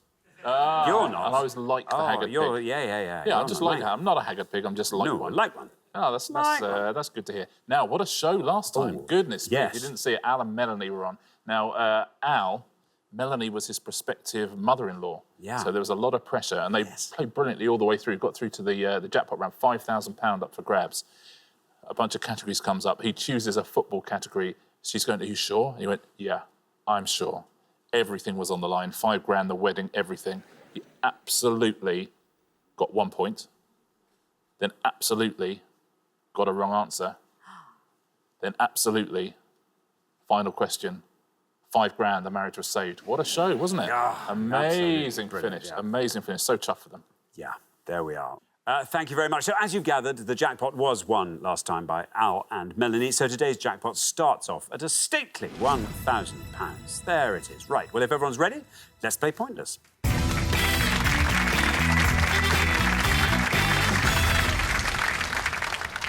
All you have to remember is this. Keep your scores as low as you can, because it's the pair with the highest score at the end of each round that will be eliminated. Best of luck to all four pairs.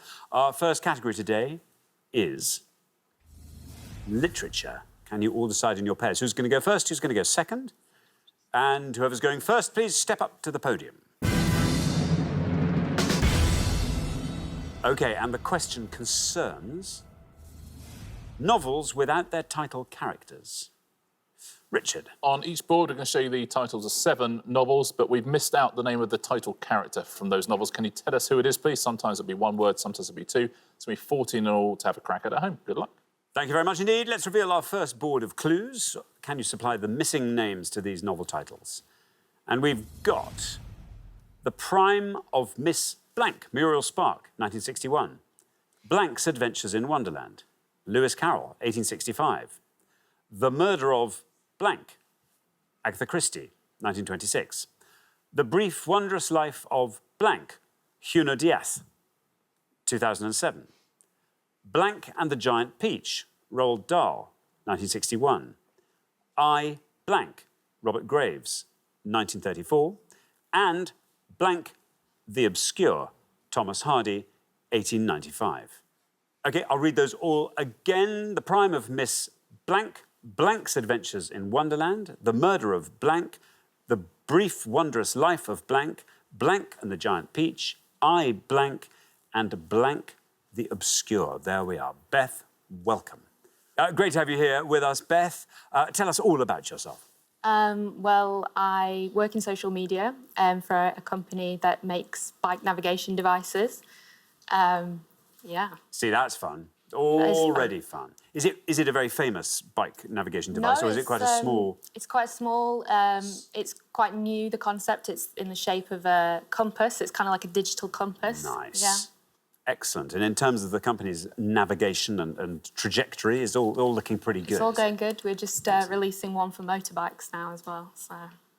So why would that be different? I suppose it's got to be speedier. It's just got to be kind of stronger, and it's got to navigate like round roundabouts and things, and yeah. Whereas cyclists could just go straight over. Yeah. Yes. Beth, when we said hello earlier, yeah. I saw your nails. Yeah. I couldn't help but notice those. Look at that. Look at those nails. Look at that. And look. There's we know me. who that is. Yeah, we know who that is. And look at the ears on that. Literally a third of my head. Which is probably accurate. Anyway, Beth, congratulations on the nails. Thank you. Well, did you do those yourself? I did do them, yeah. Amazing. Excellent. Now, Beth, what are you going to go for here? This isn't great for me. There's only two that I know, and they're the obvious ones. So I think I'm just going to go for Alice's Adventures in Wonderland. Alice's Adventures in Wonderland. OK, let's see how many of our 100 people said that. Yep, there we go, 99. Better than 100. There's not a lot in it, to be honest. Yep. There we are. It's the old safe answer. The safe option again, 99 for Alice's Adventures in Wonderland. We don't see 99 very often, do we? No, we don't. That is quite something. And it feels, after showing us your amazing nails as well, for that to happen. But that's the business we're in, right? Yeah. It's not all about nails. No. You know? No, alas. If it were, you'd be the winner. Unless, well, we haven't seen everyone else's nails yet, but that's my guess. Yeah, I think so. Thank you very much indeed, Richard. Now then, Annabelle, welcome. Thank you. Tell us all about yourself, Annabelle. Well, when I worked full-time, I worked in marketing communications, but I've since sort of taken a bit of a step back and I work part-time to pursue other interests. She communicates very well. Yeah. What do you now do with the increased spare time you have? Well, I do still work a bit, but I sort of took up golf, which I play extremely badly, and I love going to the theatre and dance and cinema and try and do as much of that as I can. Very good, Annabelle. How do you like our novels here? I like some of them. There's one that would be too much of a risk, so I'm going to go very safe, as it's my first question, and I'm going to go The Prime of Miss Jean Brodie. Again, I'm just going to quibble that word safe, because quite often when people go for what they think is safe, it can be a very high score. Okay. So, The Prime of Miss Jean Brodie, says Annabelle. Let's see how many of our 100 people said Miss Jean Brodie. Now, that is safe. That's a good answer. There we are, 47. 47, very well done. Yeah, it was first published in the New Yorker magazine, that novel. The whole novel in one, took out almost the whole edition. Lovely. Great novel, though. Yeah. Thank you very much. Indeed, Richard. Jeremy. Jeremy, welcome back. Remind us all about yourself, Jeremy. At the moment, I'm chaplain at Corpus Christi College in Cambridge, and I keep myself additionally busy by doing a PhD on the novels of Iris Murdoch, who doesn't appear on the list. So you're doing that as well, as if you didn't have enough on? Exactly. So how long is the PhD going to take you? About 3 years more. Okay, and how far through it are you? I'm about halfway through my first year. That's all right. So you've got a bit of time. Yes, I hope. Excellent. Now, Jeremy, what are you going to go for? I'm going for the Robert Graves novel, I, Claudius. I, Claudius, says Jeremy. Let's see how many of our 100 people went with I, Claudius. It's right. 99's our high score, 47 our low. You passed both of them. Down to 27. Very well done indeed. Very well played once again. Yeah, it's about Claudius. Who's an optician. Thank you very much indeed, Richard. Louise, Hello. welcome back. Hello. Remind us all about yourself, Louise. Well, I'm married to Gareth. I have 4 children. I also own my own wedding business. It's back in Swansea. So what, the wedding business, do you put on the weddings? Or do you... Yeah, I kind of run it from the stationery, so invitations all the way up to table plans and place names on the day. Oh, but that's nice. I mean, what a lovely thing to be involved in. It's wonderful. Lots it's of happy really people turning up. Lots of hands squeezing, I should think, while they're sitting opposite you as you Absolutely. tell them. That's nice. Very good. Now, Louise, this board is all yours. Would you like to fill it in? I'd love to be able to fill it in. Unfortunately, I can't, so I'm not going to, but I'll just go with the one that I definitely know, and that's James and the Giant Peach. OK, James and the Giant Peach, says Louise. Let's see how many of our 100 people said that. It's right. 80. There we are. 80 for James and the Giant Peach. How are you on the rest of this board? I can do a couple of them, I think. Do you know the Agatha Christie one? The Murder of Roger Ackroyd. Correct. Yep, The Murder of Roger Ackroyd will score you 10 points. This next novel, the Diath one, it was voted the best novel of the 21st century on the BBC Culture website, isn't it just? Wow. It's The Brief Wondrous Life of Oscar Wilde. Good name. It is a good name, isn't it? Oscar Wilde. 2 points for that. Very well done if you said that. It makes you want to read it, though, right? Yeah, definitely. I thought. And the bottom one? Jude the Obscure. Jude the Obscure would have scored you 32 points. Thank you very much indeed, Richard. Well, we are halfway through the round. Let's have a look at those scores. 27, the best score of the pass. Very well done, Jeremy. Then we travel up to 47, Annabelle and Finlay. 80 is where we find Louise and Emma. 99 is where we find Beth and Luke. So Luke, not wildly ahead, but significantly ahead. So let's have a nice low score from you, and I hope there's something on the board you'll be able to find by the time we get to you. Good luck with that. We're going to come back down the line now. Will the second players please step up to the podium? OK, let's put 7 more clues on the board. These are all novels with the names of their title characters removed. The Great Blank, F. Scott Fitzgerald, 1925. Blank's Ark, Thomas Keneally, 1982. The Picture of Blank, Oscar Wilde, 1891. My Cousin Blank, Daphne du Maurier, 1951. Blank and the Goblet of Fire, J.K. Rowling, 2000. Blank the Greek, Nikos Kazantzakis, 1946. And Life of Blank, Jan Martel, 2001. I'll read those titles again. The Great Blank, Blank's Ark, The Picture of Blank, My Cousin Blank, Blank and the Goblet of Fire, Blank the Greek, and Life of Blank. There we are. Emma, welcome back. Hi. Remind us all about yourself, Emma. I am a landlord support worker for a homeless charity based in Cardiff. I've got 2 little staffies, a 19-year-old daughter, and I like gigging and concerts. And weightlifting, we discovered weightlifting, last yes, time. yeah. Do you do competitive weightlifting? No, not so much, no. Started off as fitness, but that turned into my favourite thing, so that's what I stuck to. Do you have to wear a big belt to do weightlifting? Oh, no, not phew. yet, not yet. Not yet? No. I think I'm too old now. Oh, yeah, too old for the keep big it light belt. and a lot of them. OK, light and a lot of them. Yeah. Very good. OK, now, Emma, you're on 80. Okay. At this stage, 18 or less would be good enough to get you through. Mm-hmm. Each of these novel titles is missing the name of its lead character. Can you supply the missing name? What are you thinking? I'm going to go for probably the most obvious one that I think, which is Noah's Ark. OK, Noah's Ark, says Emma. That's the Keneally one. Yeah. Here is your red line. If you can get below that with Noah's Ark, you are through to the next round. Let's see what happens when we say Noah's Ark. Oh. No, I'm afraid not, Emma. That is an incorrect answer. Scores you 100.6. Your total up to 180. Yeah, sorry, Emma. Jeremy will correct me if I'm wrong, but I think that was written by God. Yeah. Or Moses. Did he say Moses, was it? I knew it was one of the two. Thank you very much indeed. Simon, welcome back. Remind us all about yourself. OK, I'm an opera singer, also a singing teacher, a conductor and a composer. What do you do to get away from music, or do you never want to get away from it?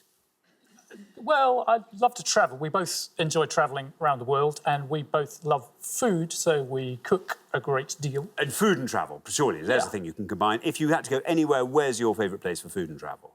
Well, we're going to Spain this summer, and Spain for food is a really good place to go. That's fun. OK, now, you're on 27, which means it doesn't matter what you score, you're through whatever. But I reckon you might have a good answer. What would you like to go for? I'm going to take a tiny bit of a risk because I'm not 100% sure this is right, but I think the one in the middle is My Cousin Rachel. My Cousin Rachel, says Simon. No red line for you for the lovely reason you're already through. Let's see how many of our 100 people said My Cousin Rachel. It's right.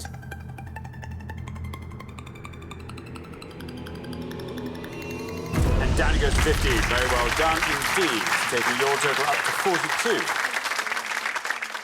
Lovely answer, Simon. Safely through. In answer to your question, how many people said Vinny for that? It was 11. Tempting, though, isn't it? Isn't it? Yeah. Isn't it just? Thank you very much indeed. Now, Finley, welcome to Pointless. Tell us all about yourself. So I work in communications as well, so following the footsteps of mother here. For a city PR firm, in my spare time, play a lot of tennis, five-side football, that sort of stuff. Very good. Now, Finley, you are on 47. Doesn't matter what you score, you're through. Good. So what are the names of the characters that are missing from these book titles? What are you going to go for? There's 2 on there I think I know, and I think the lower of those is going to be The Picture of Dorian Gray, Oscar Wilde. OK, The Picture of Dorian Gray, says Finley. No red line for you. Again, for the lovely reason you are already through. Let's see how many of our 100 people said Dorian Gray. It's right. Down it goes to 42. Takes your total up to 89. Oscar Wilde's only novel. So if any quiz question in any pub in Britain starts which Oscar Wilde novel, the answer is always The Picture of Dorian Gray. Little tip there. And that question never ages. No, there you go. Never ages. There we are. Thank you very much indeed. Now, Luke, welcome to Pointless. Good to have you here. Tell us all about yourself. So I work for a council in East London. I work in strategy and policy, so that's trying to interpret what's happening nationally and kind of work out what's going to happen at a local level. And outside work, I sit as a magistrate in the adult and youth criminal courts. Goodness me, that's a packed and very public-spirited life you lead. In terms of working out what's happening nationally and trying to think what's going to happen locally, how often do you get it right? Most of the time? I would, of course, say that my employer gets it right most. That's exactly the answer I was hoping you'd say, yes. You nearly said most of the time, but then you changed it to all of the time, safer, which is correct. Good. So there you are on 99. If you can score 80 or less, you're through to the next round. You just have to find a correct answer, I'd guess. What are you going to go for? Do you want to talk us through that board? I was hoping you weren't going to ask me to do that because literature's probably one of my worst subjects. So talking it through is very difficult. Obviously, there's Harry Potter and the Goblet of Fire, but I'm not going to go for that one. I think the bottom one is Life of Pi, but I'm not sure. Is that what you're going to go for? I'm going to go for Life of Pi. Life of Pi, it says, Luke, here is your red line. Can you get below that with Life of Pi? Let's find out. It's right, and you're through. Well done. Down it goes to 51. Not bad. Takes your total up to 150. Well done, Luke. Life of Pi. Do you know what? Harry Potter would have seen you safely through as well. It's a surprisingly low score, 72 for Harry Potter and the Goblet of Fire. It's weird, isn't it? Isn't it? Now, the great... Oh, Gatsby. Gatsby. Yeah, Gatsby would have scored you 65. Now, it's not Noah's Ark. This is the book that Schindler's List is taken from. Schindler's Ark. Absolutely would have scored you 4. And the Greek? Zorba, the Greek. And that would have scored you 32. So Schindler is the best answer on that board. Well done if you said that at home. Thank you very much indeed. So we are at the end of our first round, and we have to say goodbye to one of our pairs. Louise and Emma, I'm afraid it's you. This is goodbye for good, I'm Yes, afraid. yes. It's been wonderful having you on the show. I'm sorry we haven't got Thanks. to see more of you, but thank you so much for playing. Emma and Louise, brilliant. But for the remaining 3 pairs, it's now time for round 2.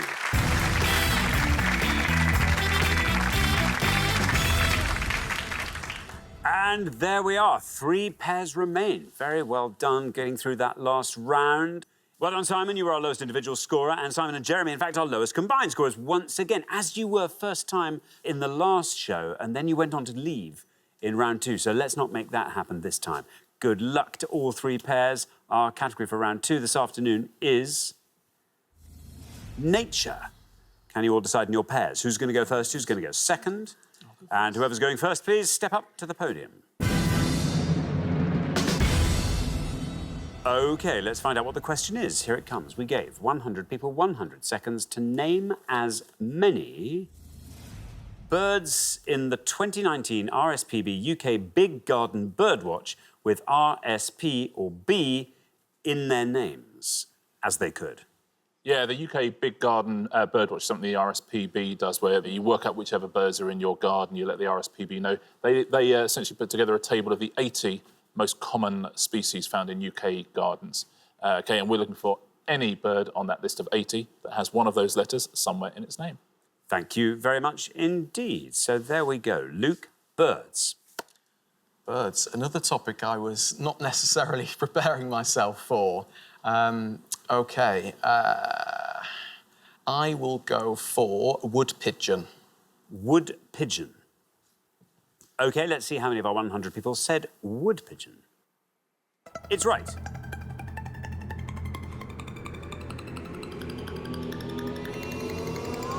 And that goes down to 4. Very well done indeed, Luke. Good work. It's very nicely done on that first podium, isn't it? Yeah. Very smartly done. Yeah, wood pigeon. They're pigeons, but they're made of wood. Thank you very much, Richard. Annabelle. Yes, this is not good for me either, so I'm going to sort of make a bit of a guess. Can we just... It's not good for anyone. We can just say that right now, because everyone's going to say it's not good, and then they're going to give a brilliant answer. No, this is not brilliant. Oh, really? So I'm just going to do it very, very quickly, and I'm going to say bullfinch. Bullfinch, says Annabelle. Let's see how many of our 100 people said that. It's right. 4 is our only score posted. Bullfinch lands at 7. There we are. Well done indeed. Yeah, they love to eat fruit, bullfinches. There used to be an Act of Parliament that would give you a penny for every bullfinch you killed. That was in the 16th century, so don't go and do it now. Thank you very much. Simon, we're looking for any bird, a common garden bird, with an R, an S, or a P, or a B in its name. I'm going to go for lapwing. Oh, lovely lapwing. It'd be nice if it were there. Let's find out how many of our 100 people said lapwing. It is there.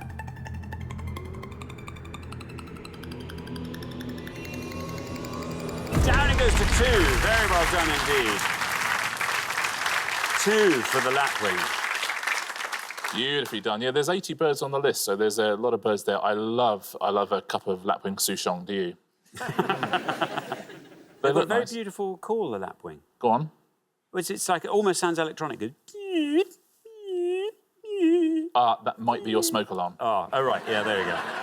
Yeah, nice. Anyway, there we go. Thank you very much. We're halfway through the round. Let's have a look at our scores. 2, the best score of the pass. Then up to 4, where we find Luke and Beth. And then 7, where we find Annabelle and Finley. So Finley, yeah, massive score there. Yeah. We need you to put some effort into this, Finley. A nice low score from you in the next pass would be brilliant. Good luck with that. We're going to come back down the line now. Will the second players please step up to the podium? So, Jeremy, we're looking for birds on the Big Garden Birdwatch list. And they have to have an R, an S, a P, or a B in their names. I'm going to go with a song thrush. Song thrush, says Jeremy. Let's see how many of our 100 people said song thrush. There is your red line. If you get below that, through you go. It's right.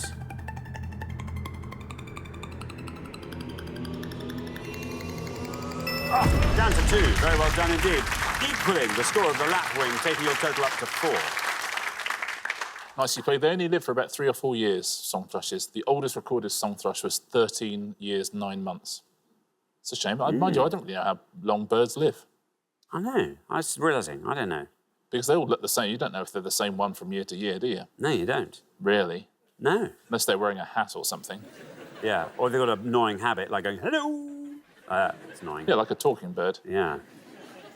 Thank you very much indeed, Richard. Now then, Finley. Still the high scorers.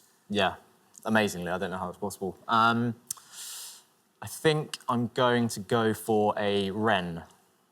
A wren, says Finley. OK, no red line for you. You're the high scorers. How far down the column do we get with wren?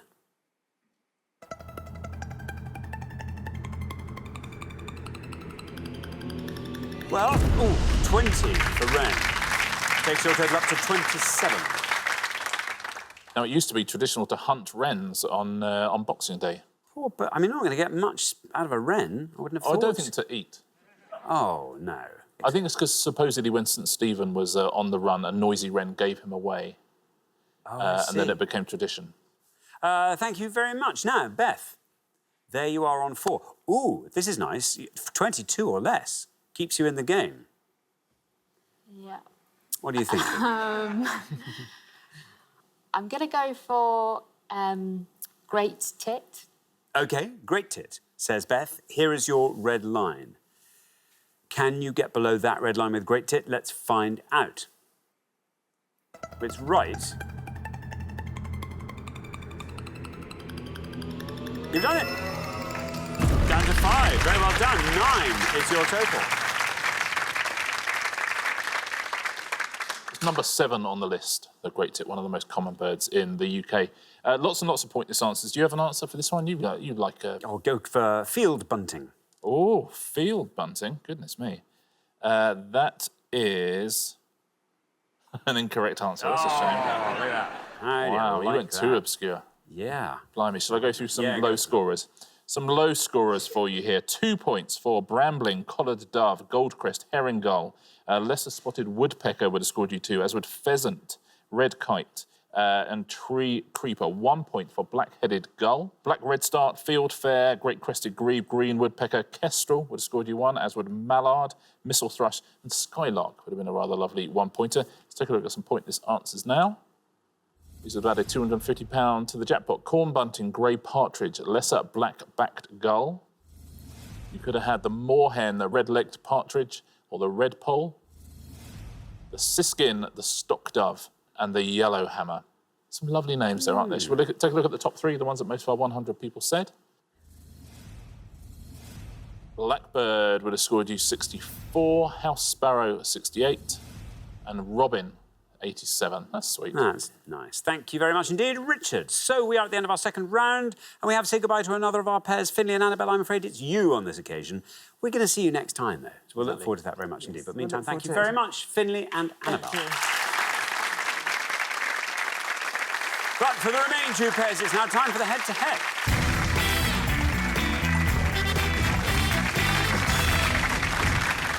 Congratulations, Simon, Jeremy, Beth and Luke. You are now 1 step closer to the final and a chance to play for our jackpot, which currently stands at £1,000. There we are. But here we are in the head-to-heads. You start playing as a pair. You can chat before you give your answers. First pair to win 2 questions will be playing for the jackpot. Best of luck to both pairs. Let's play the head-to-head.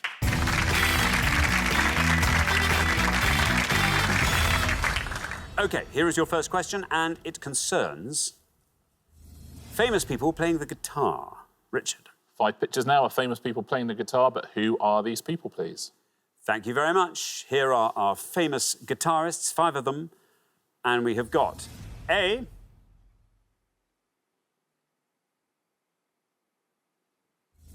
B,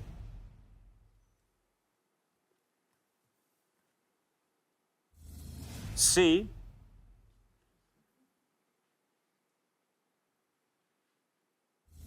D, and E.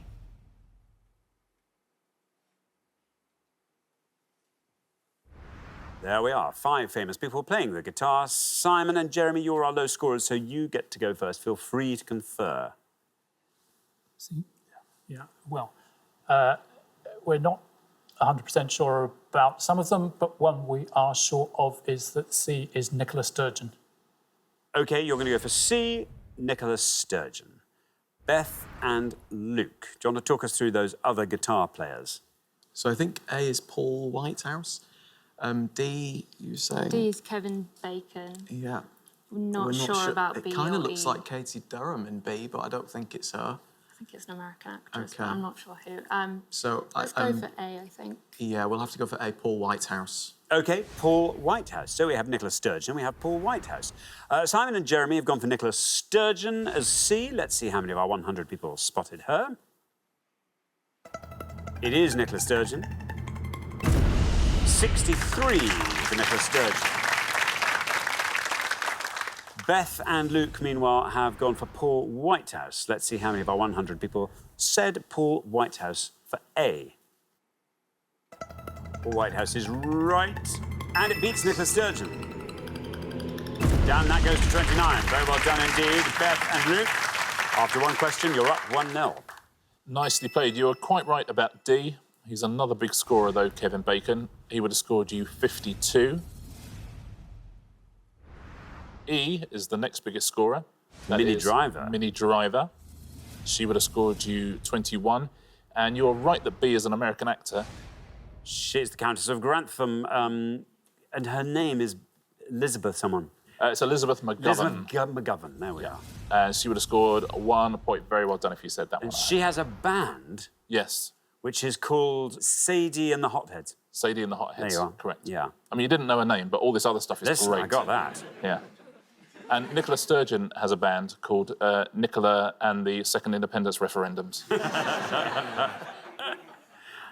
Do you think she actually plays the guitar, or is she posing because she's in a guitar shop? She was being taught in that picture by Mary Black, the Scottish MP. Yeah. There we are. Thank you very much indeed. OK, so here comes your second question. Now, Simon and Jeremy, you have to win this one, stay in the game. But Beth and Luke have a slight advantage in that they get to answer it first, so good luck. Our second question today is all about things that share their names with US state capitals.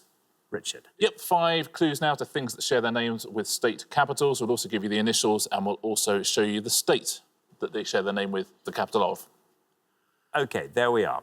Here come our 5 clues, and we have got mythological bird said to set itself on fire and then rise from the ashes. P, Arizona.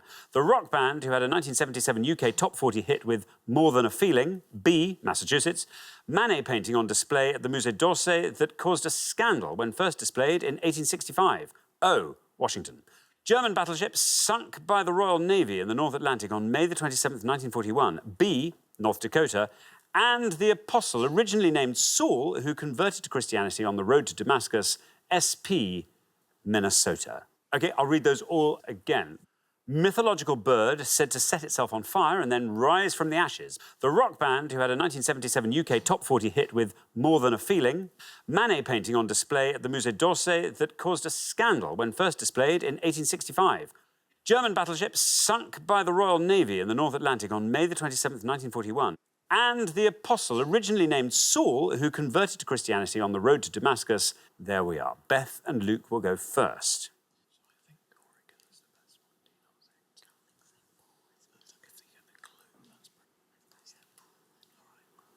OK, I think we're going to go for the bottom one and we're going to say St. Paul. OK, St. Paul, Minnesota, say Beth and Luke. So Simon and Jeremy, it's over to you. Can you talk us through the rest of the board? Yes, the top one is Phoenix, Arizona. The second one is Boston, Massachusetts. North Dakota is Bismarck. And I'm not sure about the Manet. Do you think that's odalisque? Do you want to take a risk on that? We'll go for Bismarck. Should we just go for Bismarck? We'll go for Bismarck. OK, Bismarck, North Dakota. So we have St. Paul and we have Bismarck. Beth and Luke have gone for St. Paul. Let's see if that's right for Minnesota. How many of our 100 said it? St. Paul is right. And that's down to 31. Meanwhile, Simon and Jeremy have gone for Bismarck, North Dakota. Let's see if that's right. Let's see how many of our 100 people said that. It's right. And, 59 for Bismarck. Which means very well done indeed. Beth and Luke, after only 2 questions, you're straight through to the final 2-0. Very nicely played. Jeremy, it seems a bit mean for a chaplain to be knocked out by St Paul, but that's what's happened here. But let's take a look, shall we, at the rest of these. You're quite right about Phoenix. It would not have won you the points, though. It would have scored you 82, and you're right about Boston as well, but no point going for that either, because that would have scored you 35. But this other one would have seen you through, the capital of Washington. Do you know this one? It's a good one to remember. It's Olympia. Ah. Olympia is the answer. And it's the best answer there, 8 points. Well done if you said Olympia. Thank you very much indeed. So the pair leaving us at the end of the head-to-head. I'm afraid, Simon and Jeremy, it's you, and this is where we actually say goodbye. You were the lowest scorers in every single round, our golden couple in the head-to-head. And I'm afraid there was nothing wrong with either of your answers. They were just outscored by Beth and Luke. So I'm afraid this is where we say goodbye, but thank you so much for playing. Simon and Jeremy. But for Beth and Luke, it is now time for our pointless final. Congratulations, Beth and Luke. You've seen off all the competition and you have won our coveted pointless trophy.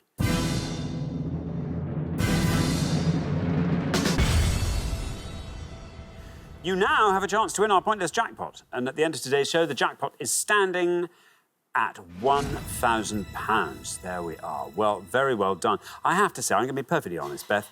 Very first utterance of the show, you went for Alice's Adventures in Wonderland and scored you 99. I did not imagine I'd be seeing you standing here, having seen off with embarrassing ease our chaplain and opera singer. This is one of the best turnarounds, I think, ever. I mean, extraordinary. From the starting point. It's not bad. Not bad. Not bad at all. So, yeah, very well done indeed. And 2-0 in the head-to-head. You can never argue with that. What do you want to see come up in this last round? We'd love politics or geography. Dog breeds. Yeah, dog breeds. Could happen. It's niche, but it may come up. You never know. Niche is what the show's all about. OK, well, first you have to choose your category from the 4 that we're going to put up. Let's hope dog breeds, politics, and the other thing you said... Geography. Geography are up there. We've got Mars, kind of geography, patriotic songs, the year 1971, and Grand National horse races in the UK and Ireland. What are you thinking? So there wasn't a general election in 1971, so we can't bank on that being an option. Definitely not the horse races. Mars? Don't really know what that's hinting at. I think 1971 gives us a better chance. You think, yeah. It might be like songs that were in the top 10 then or something, yeah. I guess we're just going to have to do that, yeah. OK, let's go for Process the of year elimination, 1971. yeah. OK, 1971 it is. Can I ask, for what year were you both born? 1994. I mean, how nice to have people not saying that's before my time, I'm not going to do it, but actually going for it as a jackpot round. Thank you for doing that. We're looking for any of the following 3 things, please. We're looking for any football team who competed in the first division. That was what they used to call the Premier League back in the old days. So the top flight of English men's football in the 1970-71 season. We are looking for any characters, named characters in Diamonds Are Forever, according to IMDb. Or we're looking for any tracks on David Bowie's 2 1971 albums, that is Hunky Dory and The Man Who Sold the World. So First Division football teams, characters in Diamonds Are Forever, or tracks on those 2 Bowie albums. Very best of luck. Thank you very much indeed. Now, as always, you've got up to 1 minute to come up with 3 answers, and all you need to win that jackpot is for just one of your answers to be pointless. Are you ready? Yeah. Yeah. OK, let's put 60 seconds up on the clock. There they are. Your time starts now. OK, so I think we're going to have to do football teams. Yes, I think so too. So I think if we maybe just go for our kind of, like, the ones where we're from, and But this is First Division, which Richard said was Premier League. Yeah, I know, but they have been in the Premier League, so... Oh, I see, right, historically. So like the Oldham Athletic. Bradford City. Yeah. I know that they have been. What's the... Oh, Barnsley has been as well. Really? OK, right. And... I know Yeovil's a football team, but I have no idea whether it was in the First Division during that year. Swindon Town, another one. Swindon Town. OK, I'm just going to go with you. I think we should go for I mean, they might not have been in 1971. Well, this is the thing. Some of the some of the northern ones think were we in should it definitely- earlier than Well, we should 1971. go for the Bradford and the Oldham, otherwise we might 10 have seconds to- left. Yeah, we'll definitely go for those two. And We then- definitely don't want to have a stab at No, any I of the don't know others. any of them. Right, So we need okay. to decide on the third one. Well, I'm happy with Swindon, so Okay. it's Oldham Athletic. I'm afraid that is your time up. I'm so sorry. So, yeah, let's have your three answers. Sorry, I kind of so interrupted Oldham you. Athletic, Oldham Athletic, Swindon Town, Swindon Town, Bradford City. and Bradford City. The category is the first division football teams. Yeah. OK, now, of those three, which is your best shot at a pointless answer? Oldham Athletic, do you think? Yeah. OK, Oldham Athletic, we'll put that last. Least likely to be pointless? Probably Bradford City. Bradford City, and then Swindon Town goes in the middle. OK, well, let's put those answers up on the board in that order then, and here they are. We have got Bradford City, Swindon Town, Oldham Athletic. Well, very best of luck. I mean, who knows? I mean, all of these are stabs in the dark, but you never know. I mean, if they are up there, maybe they'll be pointless. Who knows? Yeah. What would you spend your jackpot winnings on if you were to take home £1,000? I think I'd probably have to buy my niece a life-size version of her favourite octopus toy. And we'd probably treat our dog as well to a dog spa day. Can I say a life-size version of an octopus toy is probably the same size as an octopus toy? Well, actually, her octopus toy is only this big. That's how big a lot of octopuses are. Unless you're Okay. thinking of a giant octopus. In that case, I buy a Richard-sized octopus. Oh, my goodness. That's something I'd like to see. Yeah. Imagine 8 of these. Wow. Wow. Imagine the calamari. Luke, what about you? I don't think we'd have much left after we bought the stuff for the dog, to be honest. Yeah. Based on how much she costs us. So, yeah, whatever's left, I guess, a couple of drinks down the pub. OK, there we are. Well, very, very best of luck. 3 good answers. Let's hope one of these is pointless. In all 3 cases, we're looking for First Division football teams from 1971. Your first answer was Bradford City. If Bradford City is pointless, you leave here with £1,000. How many of our 100 people said Bradford City?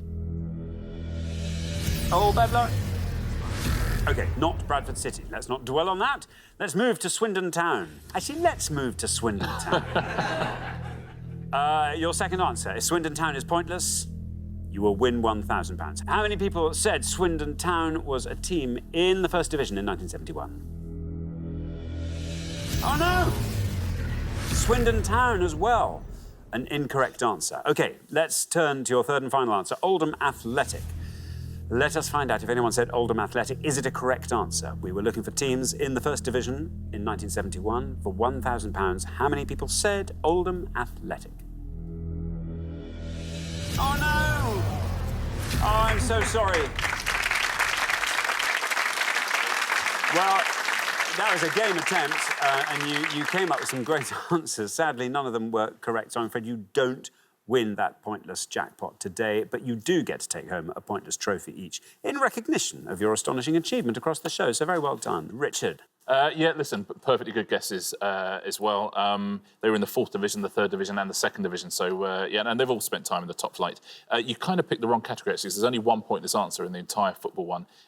Very well done at home if you said West Bromwich Albion. They were the pointless answer in that category. If you went for other teams from your neck of the woods, Burnley would have scored you 5, Huddersfield would have scored you 2, Blackpool would have scored you 1 point as well. Stoke City were there for 2 points, Crystal Palace, Coventry City 2 points each as well. Ipswich Town would have scored 3. Now, characters from Diamonds Are Forever. More pointless answers here. You could have Mr. Kidd, Mr. Wint, Peter Franks, Willard White. You could have had Dr. Metz, Fred, Mr. Slumber, Mrs. Whistler, Saxby, Shady Tree, and Sir Donald Munger. Those are the pointless answers there. Well done if you said one of those. And the tracks on those Bowie albums, Bowie fans will definitely get a pointless answer here, I'm sure of it. All the Madmen and the Supermen from The Man Who Sold the World, Quicksand and Song for Bob Dylan, which are both on Hunky Dory. You could have had After All, Black Country Rock, Fill Your Heart was a pointless answer. Well done if you said that. Running Gun Blue, Save Your Machine, and She Shook Me Cold. Those are all the pointless answers. Thank you very much indeed, Richard, and thank you so much, Beth and Luke. I'm sorry you didn't win the jackpot today. That will therefore roll over onto the next show, when we will be playing for £2,000. Join us then, see if someone can win it. Meanwhile, it's goodbye from Richard. Goodbye. And it's goodbye from me. Goodbye.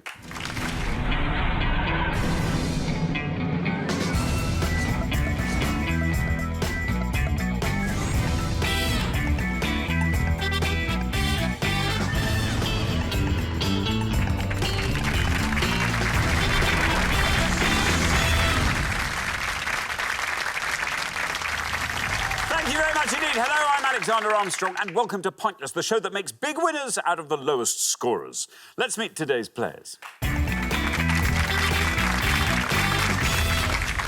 And couple number one. Hi, I'm Joe. This is my colleague Paul, and we're both from Blackburn. Couple number two. Hello, I'm Annabelle. This is my son Finley, and we're from Marlow. Couple number three. Hi, I'm Will. This is Paul, my friend, and we're from Leicester. And finally, couple number four. Hello, I'm Jen. This is my friend Jen, and we're from Kent. And these are today's contestants. Thank you very much, all of you. Very warm welcome to Pointless. Marvellous to have you with us. That just leaves one more person for me to introduce. 2, 4, 6, 8. Who can we get to invigilate? It's my Pointless friend, it's Richard. Hiya. Hey, everybody. Afternoon. Good afternoon. Good afternoon. So many Pauls, so many Jens. I know, so little time. We are 50% Paul and Jen. I know. Two things weird. First, the Jens, Jen, Jen 1 and 2. Yeah. Both on the same podium. We'll have to get off Jen to look into that. Certainly. Weird thing number two, and this really is weird. Yeah. Paul is Paul D. Yes. The other Paul's just Paul. Oh, that's interesting. I wonder why that is. I'm going to ask. Perhaps he's another Paul D. Or what if he's Paul 2000 and he's really a robot and he's trying to hide it? That's the most likely so far. Thank you. Now, listen, Beth and Luke didn't win the jackpot last time. This is good news. So we're going to add another £1,000 to it. So today's jackpot starts off at the princely £2,000.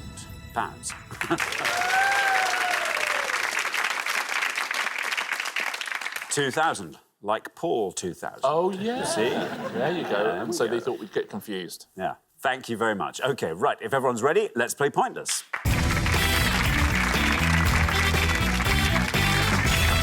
All you have to remember is this. The pair with the highest score at the end of each round gets eliminated. So just keep your scores as low as you can. Best of luck to all four pairs. Our first category this afternoon is European football. Can you all decide in your pairs who's going to go first, who's going to go second?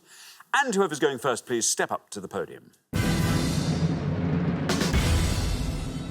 OK, let's find out what the question is. Here it comes. We gave 100 people 100 seconds to name as many teams in the 2018-19 Champions League as they could. Richard. Yes, looking for the names of any of the 32 club sides that took part in the 2018-2019 Champions League. Very best of luck. Just in the group stages. The group stages of the Champions League. OK, Joe, welcome. You are welcome to Pointless. Great to have you here. Tell us all about yourself. Yes, so I'm Joe. I'm an aerospace quality engineer. That's fun. An aerospace quality engineer. I'm glad someone's doing it. Yeah, good job. What sort of qualities are you checking on? It's more of a top level, basically make sure that all the parts and all the processes that we work to are correct to customer and international regulations. Very good. So you're going through all the data, making sure it tallies with international specifications. Yeah, in a way, yeah. In a way, I've got even that right. I just got to use words like specifications. Doesn't mean I'm right. Joe, what are you going to go for? Ooh. I'm going to go for Porto. Porto? Yes. Says Joe. OK, Porto. Let's see if that's right. Let's see how many of our 100 people said it. It's right. Looking good, Joe. Down he goes 14. Very well done. 14 for Porto. Yeah, very good start to the show. They were the champions in 2004, Porto. They're from Portugal. Yeah, they were knocked out in the quarterfinals by a team who I can't mention because they're also an answer. Yes. Thank you. You see? Always thinking. Annabelle, welcome back. Thank you. Great to have you with us once again. Remind us all about yourself. Well, I work in marketing communications, and a couple of years ago I stopped working full-time and was lucky enough to sort of scale down my hours to pursue some other interests. Talk us through these other interests. Well, main thing I did was take up golf with a friend of mine, which I love, because it's just sort of being outside. Had you not played at all before? Not played at all. If you saw me play tomorrow, you'd think I didn't play at all. But I'd love Who it. cares? It's out fun. in the fresh air, and it's just fun. How nice. Have you got a nice golf club nearby that you Yes, yeah. you always go to? Or Quite do a you, few. or do you tour? Do you try out different Well, we tour. places? We tour, the ones that are doing the bargains. Very good. Good stuff. Bargain golf Yeah, clubs. bargain golf. The best kind. Annabelle, what are you going to go for? OK, well, I'm hoping this is right. I know if it's right, it'll be very high, but I thought I'll just go for it, and I'm going to say Barcelona. Barcelona, says Annabelle. Let's see how many of our 100 people said Barcelona. It is right. Down it goes to 51. It's a lot better than 100, Annabelle. Yeah, reached the quarterfinals for a record 12th consecutive year, knocked out in the semi-finals. I forget who by. Yes, thank you very much indeed, Richard. Paul, welcome to Pointless. Hi. Good to have you here, sir. Tell us all about yourself. I'm not a robot from the future or the past. Oh, he remembered. That's what a robot would Yes. say. Yeah. Very true. The robot wouldn't be programmed to say, if it's supposed to be hidden, it wouldn't be programmed to say, no, you got me. Yes. He would absolutely stick to the line. Ask him what his surname is. What's your surname, Paul? I'm actually another Paul D. All right, see, that was it. You were right there first you time. go. He was Paul D, Paul D. But So which one, who got to be just Paul? And who had to carry the burden of D? I think they probably took a punt on who was going to go further and... OK. And... value for money out of the sign, I guess. There we... Do you think... That's a good point. Do all our first names we ever have, they then go back and they just sit in a rack? You've got Paul A, just go through them, Paul W... In fact, we should stop keeping them in a rack because it's such a long way away. You just think it's too far. Paul, so any team from the 2018-2019 Champions League, what are you going to go for? I'm going to say Napoli. Napoli. Oh, it gets a powerful nod from Will. Let's see, is Napoli right? How many of our 100 people said Napoli? It's right. 51's our high score, 14's our low. We passed the high score. We passed the low. Down to 6. Very well done indeed with Napoli, Paul. Well played, Paul. Yeah, they got knocked out in the group stages. Napoli came third in their group. Thank you very much indeed, Richard. Now then, Jendi. Hello. Jendi. How are you, Jendi? I'm very well. It's great to have you here. Tell us all about yourself. Well, I'm a teacher from Kent, a secondary school history teacher, which is a fantastic job, I must say, teaching kids. And yeah, and I'm quite keen on sort of outdoor fitness stuff. I don't do golf, but I do outdoor fitness, so yeah. Very good indeed. Now, so obviously in Kent, surrounded by history, as I suppose one is pretty much everywhere, but do you ever take the kids out and show them history? Oh, most definitely, yep. So I work in Dover. We're just down the road from the castle, so we do that, yep. And I think I'm off to Hampton Court Palace in a couple of weeks, so yeah, we definitely make the most of that. Bit of a treat. That's going to be good. I hope the weather's good for you. Thank you. Jen, what team are you going to go for? OK, I'm going to go with Ajax. Ajax? Yes. Ajax. Bit of a risk, but hopeful. Let's see how many of our 100 people said Ajax. It's right. 51 remains the high score, 6 now are low. 23 for Ajax, not bad. Not bad at all. Well played, one of the gens. It's a very good answer. They had a terrific tournament, Ajax, until they were beaten in a game which we mustn't discuss. Ajax of Amsterdam. Thank you very much indeed, Richard. Well, we're halfway through the round. Let's have a look at our field. Ooh, interesting, interesting. You were all completely equal just moments ago, and now this is where you are. 6, the lowest score of the past. Well done, Paul. Fantastic. Joe and Paul D looking pretty good on 14. Then up to 23, the gens. Then we travel quite a long way up to 51. Annabelle and Finlay are to be found there. However, Finlay, there's something about your bearing. I think you've got a good answer in there. Let's hope you have. Everything could change at the end of the next pass, so good luck to you all. We're going to come back down the line now. Will the second players please step up to the podium?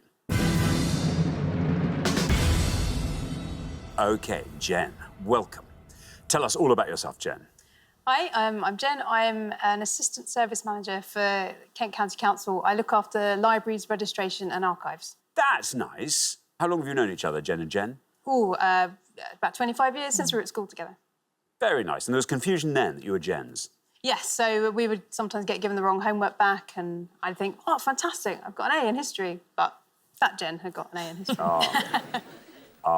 Who would get an A in European football? I suspect that Jen OK, well, the listen. A-star student again. Well, A, there we are. It has been set at 23 in that case. Let's see what you can go for. Any team from the group stages of the Champions League 18-19, Jen? OK, I'm slightly out of my depth, but I'm going to have a try for Bayern Munich. Bayern Munich, says Jen. H. Here is your red line. If you can get below that with Bayern Munich, you're into round 2, even at this early stage. How many people said Bayern Munich? It's right. And it gets you through. Down it goes to 20. Very well done indeed. 43 is your total. Yeah, got knocked out in the round of 16. Some very classy damage limitation on podium 4 there. That's the way to play the game, isn't it? Go safe, but not too safe. Yeah, and a lower score, I might add, than Gen D. Just putting it out there. Will, welcome to Pointless. Good to have you here. Tell us all about yourself, Will. So I'm the transformation lead for emergency and specialist medicine at University Hospitals of Leicester. Transformation lead. Yes. Wow, what does that mean? It's like when you have to charge your phone. So it's a lot about service improvement, patient experience. Transforming the experience. And cost improvement. And by lead, does that mean you're the most... I don't know, are you... I'm the lead of the Transformers. That's what I was hoping you'd say. He's the lead. They are robots. They They really really are. are Both of robots. them. I can't believe it. Amazing. Yeah. Can't wait for him to pack himself away again at the end. In a matter of time. Will, you're on 6. If you can score 44 or less, you're through. I'm going to go for another German team. I'm going to go for Borussia Dortmund. Borussia Dortmund, says Will. Here is your red line, nice and high, comparatively speaking. Let's see how many of our 100 people said Borussia Dortmund. It's right. And you're through. Down against 15, very well done indeed, taking your total up to 21. Could be contenders to be our low scorers there. Knocked out in the round of 16 as well, Borussia Dortmund, former winners of the Champions League. Thank you very much indeed. Finley, welcome back. Hello, thank you. Remind us all about yourself, Finley. I work in PR in the city and play a lot of tennis and keen traveller. Got a trip to Africa planned later in the year, doing a self-drive safari. So keen to get out there. This is fun. A self-drive safari? Yeah. Where will you be doing that? Namibia, Botswana. Drive out in the wild and camp, basically. So. What do you do for safety? I mean, I'm concerned for you. Well, you're kind of sleeping on top of the car. I mean, that's kind of the distance Oh, I you've got see. between you and the ground, basically. Just So- a pounce away from a lion. Basically, yeah. OK. Do you have lion spray? Is there something you can... Yeah. That's what we've got, yeah. Something you Lions famously afraid of roof racks, aren't they? Yeah. That's Yeah, right. yeah. Yes. That's it. OK, now, Finley, there you are, on 51. Yeah. Currently the high scorers. Yeah, so I think I'm going to have to take a bit of a risk. No idea if they were in this edition of the Champions League, but I'm going to go Victor Pleasen. Victor Pleasen. That got a gasp from our audience there. Victor Pleasen. No red line for you, as you're the high scorers. Let's see how many of our 100 people said Victor Pleasen. Let's see if it's right. Oh, Finley. Finley, oh, Finley, I'm sorry. I'm sorry. That scores you 100 points. Takes your total up to 151. Sorry, Finley, I'll explain all at the end of the round. Thank you very much, Richard. Now, Paul D. Great to have you here, Paul. Tell us all about yourself. I'm an inventory management analysis for the same aerospace company that Joe works for. Basically, I look after the freezer life and the inventory levels of carbon fibre materials, paints, resins and adhesives. Oh, that's the department I'd want to work in. Paul, the good news is you are through to the next round. What team are you going to go for? I have a vague recollection, coming away from Manchester one evening, that Manchester City played in a group game against Stuttgart. I'm trying to work out if it's this year, but seeing as we're through, I am going to say Stuttgart. OK. Stuttgart says Paul D. Let's see if that's right. Let's see how many of our 100 people said it. No red line. You're already through. Oh, no. Well, there we are. Fun to find out. Scores you 100 points, takes your total up to 114. Yeah, worth a go, though. It might have been Schalke you were thinking of, who possibly Man City beat 7-0. Yeah, it was that one. There you go. Now, the unluckiest person in the round is Finley, because you were a gender away from a pointless answer, and it's not Victor Plitzen, it's Victoria Plitzen, I'm afraid, so we couldn't take it, but very, very unlucky. So if you're going to get knocked out, if you're going to get 100 points, that's the way to do it. Very, very close to giving us a pointless answer. There's only 2 pointless answers in the whole round, actually. Victoria Plitzen and Shakhtar Donetsk also was a pointless answer. Other low scorers, CSKA Moscow and Lokomotiv Moscow would have scored you 1 point. Young Boys would have scored you 1 point. 2 for Galatasaray, Bruges and AEK Athens. 3 for Red Star Belgrade and Hoffenheim. 4 for Valencia and PSV. Inter would have scored you 5. The top 3 scorers, let's take a look at those, the ones that most of our 100 people said. Liverpool would have scored you 64. Man City, 71. It doesn't matter how unsuccessful they are. They're always top. Yeah. Man United on 74 there. Thank you very much indeed, Richard. Well, we are at the end of our first round, and the pair who are heading home, oh, Finlay, particularly sorry to be sending you home. It's been great fun having you here. Thank you so much. Finlay and Annabelle, very well done. Honourable defeat.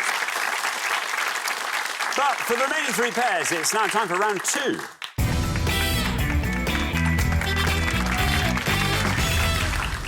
And only 3 pairs remain, and look at that. The fall of our returning pair. They've gone. You've seen them off. The rise of the newcomers. Paul, very well done. You were our lowest individual scorer. In fact, Paul and Will, our lowest combined scorers there. But well done, all of you. Great scoring there. Our category for round 2 today is famous people. Can you all decide in your pairs who's going to go first, who's going to go second? And whoever's going first, please step up to the podium. OK, and the question concerns famous Joes and Joes. Richard. Yeah, it's going to be 6 questions on each pass that will lead you to a famous Joe or Joe. But who are these Joes or Joes, please? There's going to be 12 Joes or Joes to guess at home. That's interesting. It'd be nice for Jen and Jen to guess some Joes and Joes. That's nice. Yeah. And Paul. See, normally you only hear about regular Joes. OK, so we are looking for these famous Joes or Joes, and here is our first board of 6 clues. New Jersey-born actor who won an Oscar for the 1990 film Goodfellas. Actor who began playing Tanya in EastEnders in 2006. Politician appointed Transport Minister in 2018, younger brother of Boris and Rachel. British runner who won the women's 10,000-metre gold at the 2014 European Championships, aged 40. Actor who's played Chris Miles in Skins and Gendry in Game of Thrones. And broadcaster and DJ who began presenting a new evening show on BBC Radio 2 in January 2019. I'll read those all again. New Jersey-born actor who won an Oscar for the 1990 film Goodfellas. Actor who began playing Tanya in EastEnders in 2006. Politician appointed Transport Minister in 2018, younger brother of Boris and Rachel. British runner who won the women's 10,000-metre gold at the 2014 European Championships, aged 40. Actor who's played Chris Miles in Skins and Gendry in Game of Thrones. And broadcaster and DJ who began presenting a new evening show on BBC Radio 2 in January 2019. There we are. Appropriately enough, Joe. Oh, it's not the best round for me, this, to be honest. Don't let all the other Joes down. Yeah, I mean, I'm a big Game of Thrones fan, but I can't think of the actor's name. And I think I'm going to have to go at a punt for Joe Johnson, the third one. Joe Johnson, says Joe. Not entirely persuaded with that one, but there we are. No, Joe Johnson. Let's see if it's right. Let's see how many of our 100 people said it. It's right. Not bad, actually. 51. Good damage limitation, right? It's one of the mini Johnsons. Interesting, isn't it? Because the minute you see Boris, only really one surname suggests itself, because it's sort of hidden at the back of the clue. I guess there's 49 others. Oh, the second they see politician appointed Transport Minister, half the people are going, no, this is not for me. Yeah. That's the thing with questions sometimes. Yeah. Don't give up halfway through. Sometimes there's a little clue at the end. Yeah. Oh, yeah. Words of wisdom. Little tip there. Little tip. Will, what are you going to go for? It is also not a good round for me either. Did you not revise Joe's and Joe's? No. I think I'm going to take a punt at the bottom one. I'm going to say Joe Wiley. Joe Wiley, says Will. Let's see how many of our 100 people said Joe Wiley. It's right. 51's the only score we have at the moment. You pass it. Down it goes to 26. Not bad at all. Joe Wiley. Well played, the wonderful Joe Wiley there. She was born Joanne, but Johanne. There's so many different ways of being Joe or Joanne or Joanna. That's a new one on me. Joe Hain. Joe Hain. Would be a good way of saying it. It'd be a really good name. Yeah. Yeah. But let's just call her Joe. Let's call her Joe for now. Jen. This board's all yours, by the way. If you felt like talking us through all the Joes. That would be lovely, wouldn't it? But, Well, I guess I don't know as much about Joe's as I thought I did, but I'm going to have to just go with the top one, I'm afraid, and say Joe Pesci. Joe Pesci. OK, well, let's see how many of our 100 people said Joe Pesci. Joe Pesci is right. 51 still the high score, and you passed that. 34, not bad.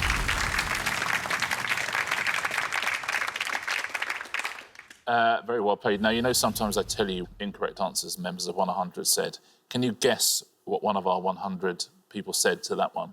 Go on, you have to tell me. Joe Pasquale. I was thinking Joe Pasquale, yeah. who should have won an Oscar. I tell you what. But hasn't. He would have been even more chilling than Joe Pesci, I think. Oh, yeah? I think. If he was saying... You think I'm funny? Well, I'm a comedian, am I? It'll work beautifully for Joe. Yeah, good. Shall we fill these in? Do you know the actor who began playing Tanya Branning? I don't. Great comic actor as well, Joe Joyner. She would have scored you 22 points. The British runner, an incredible achievement, age of 40, winning. That is Joe Pavey.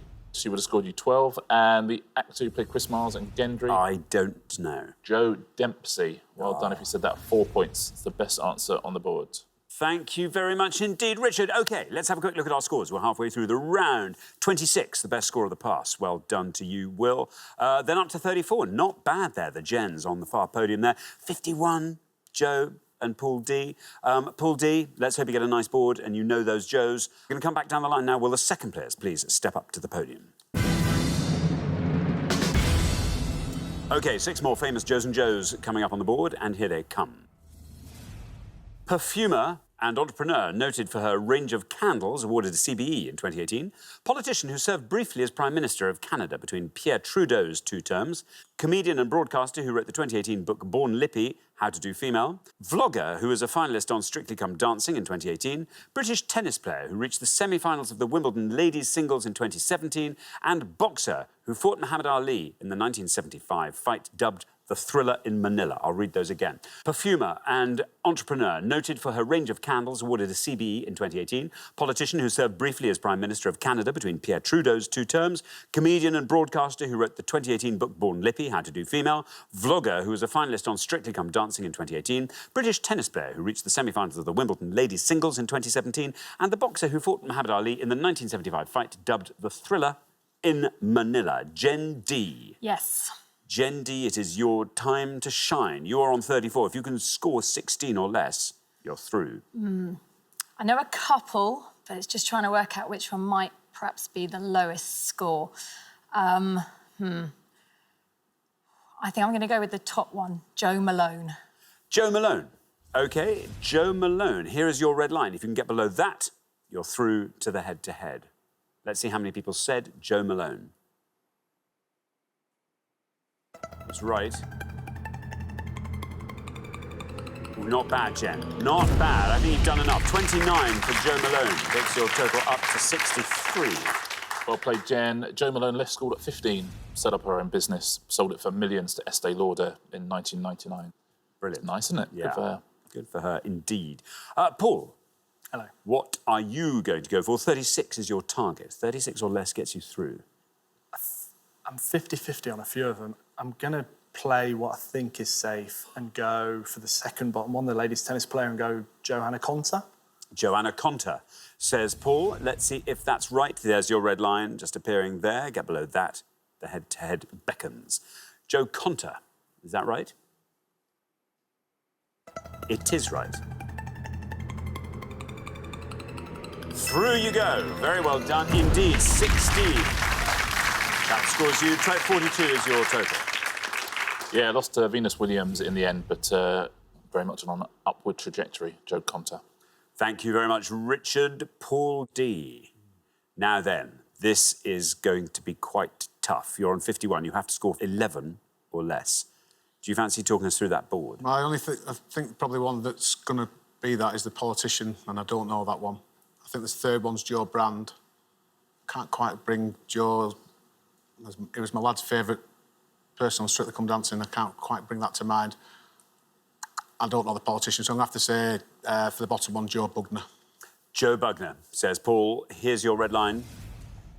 Let's see, Joe Bugner. How far down the column do we get with that?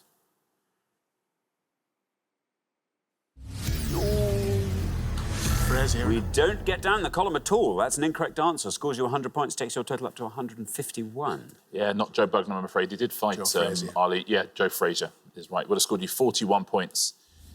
You are quite right. The politician is the only one that would have won it for you. So I'll tell you the other couple of answers. First, the vlogger was Joe Sugg. Scored you 20. The comedian and broadcaster, you're quite right, was Joe Brand. She would have scored you 16.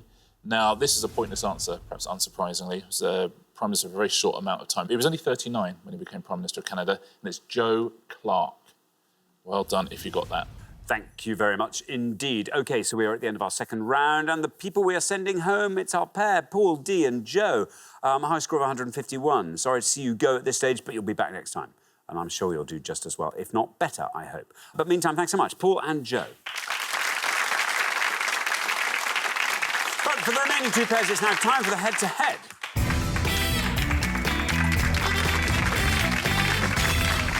Congratulations, Will and Paul, Jen and Jen. You are now one step closer to the final and a chance to play for our jackpot, which currently stands at £2,000. There it is. It's the head-to-heads. You now play as a pair. First pair to win 2 questions will be playing for that jackpot. Well... What a show we've had so far. We're now 75% Jen or Paul, which is quite something. Joe got knocked out on a roundabout Joe's. First time we've ever had 2 Jens in the head-to-head. First time we've ever had 2 robots in the head-to-head. I mean, we're breaking new ground. Yeah, and actually, Paul, you said very modestly, you thought Paul D got the initial because he was going to go further. Turns out you, unencumbered by a letter, you've flown. Yeah. Flown. Streamlined, isn't it? Yes. That's the thing. Less pressure. Yeah, I guess. That must be what it comes down to. Anyway, best of luck to both pairs. Let's play the head-to-head.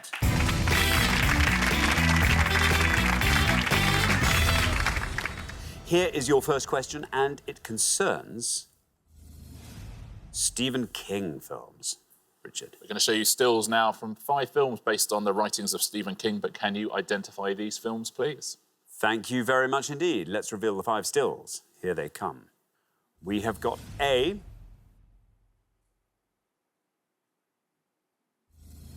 B,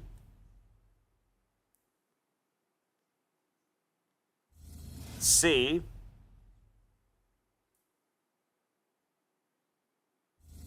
D, and E.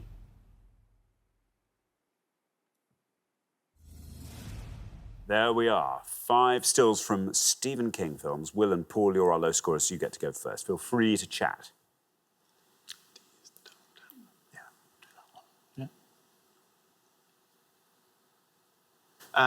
We are both in agreement that D is The Dark Tower.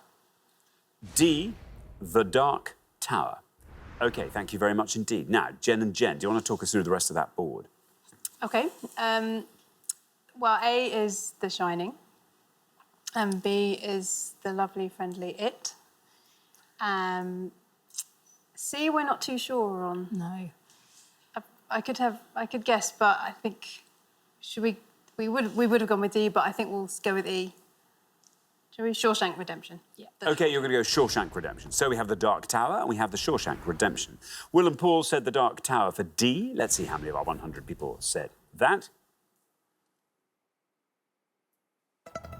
It's right, The Dark Tower. And down that goes to 9. Very well done indeed. That's a great score.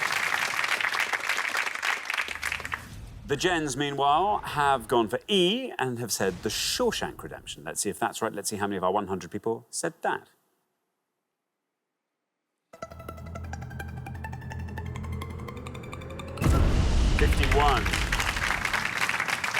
Very well done, Will and Paul. After one question, you're up 1-0. Nicely played. There is an answer there that would have beaten The Dark Tower. It is C, as you would imagine, so we'll get to that last. A was The Shining. Scored you 31 points. So many great films made of Stephen King writings there. I think you've got Stand By Me is not on there, Misery is not on there. Yeah. Some amazing movies. B, as you say, is It. It would have scored you 53, more than Shawshank Redemption. And C is the best answer there. It is. It's a terrifying film. Really scary. Children of the Corn. Children of the Corn, and would have scored you 4 points. Very well done if you said that at home. There we are. Thank you very much indeed. OK, here comes your second question. The Gens, you have to win this one. Stay in the game, so good luck. Our second question this afternoon is all about the 29th of February. Yeah, simply 5 clues to facts about the 29th of February. Thank you very much. Let's reveal the 5 29th of February facts, and here they come. In the UK, a person born on the 29th of February officially turns 18 on this date. US Civil War epic, which won 8 competitive Oscars on the 29th of February 1940. Gilbert and Sullivan opera, in which the lead character is born on the 29th of February. The Australian swimmer who set the women's 100-metre freestyle record on the 29th of February 1964. And the sign of the zodiac for those born on a leap day. I'll read those all again. In the UK, a person born on the 29th of February officially turns 18 on this date. US Civil War epic, which won 8 competitive Oscars on the 29th of February 1940. Gilbert and Sullivan opera, in which the lead character is born on the 29th of February. The Australian swimmer who set the women's 100-metre freestyle record on the 29th of February 1964. And the sign of the zodiac for those born on a leap day. There we are. 5 clues to the 29th of February. Gens, you go first. OK, so we're going to go for the second, the US Civil War epic, and we think it's Gone with the Wind. Gone with the Wind. That's what the Gens are going to go for. Now, Will and Paul, do you want to talk us through the rest of that board? No. Yeah, I don't. Guess a star sign. Get Pisces. What comes after Aquarius? That's what I am. Pisces? I don't know. Yeah, go for it. Yeah, I guess the sign of the zodiac for those born on a leap day will say Pisces. You're going to say Pisces. So we have Gone with the Wind and we have Pisces. The Gens have gone for Gone with the Wind. Let's see if that is right for the Civil War epic. How many of our 100 people said it? It is Gone with the Wind. And down it goes to 22.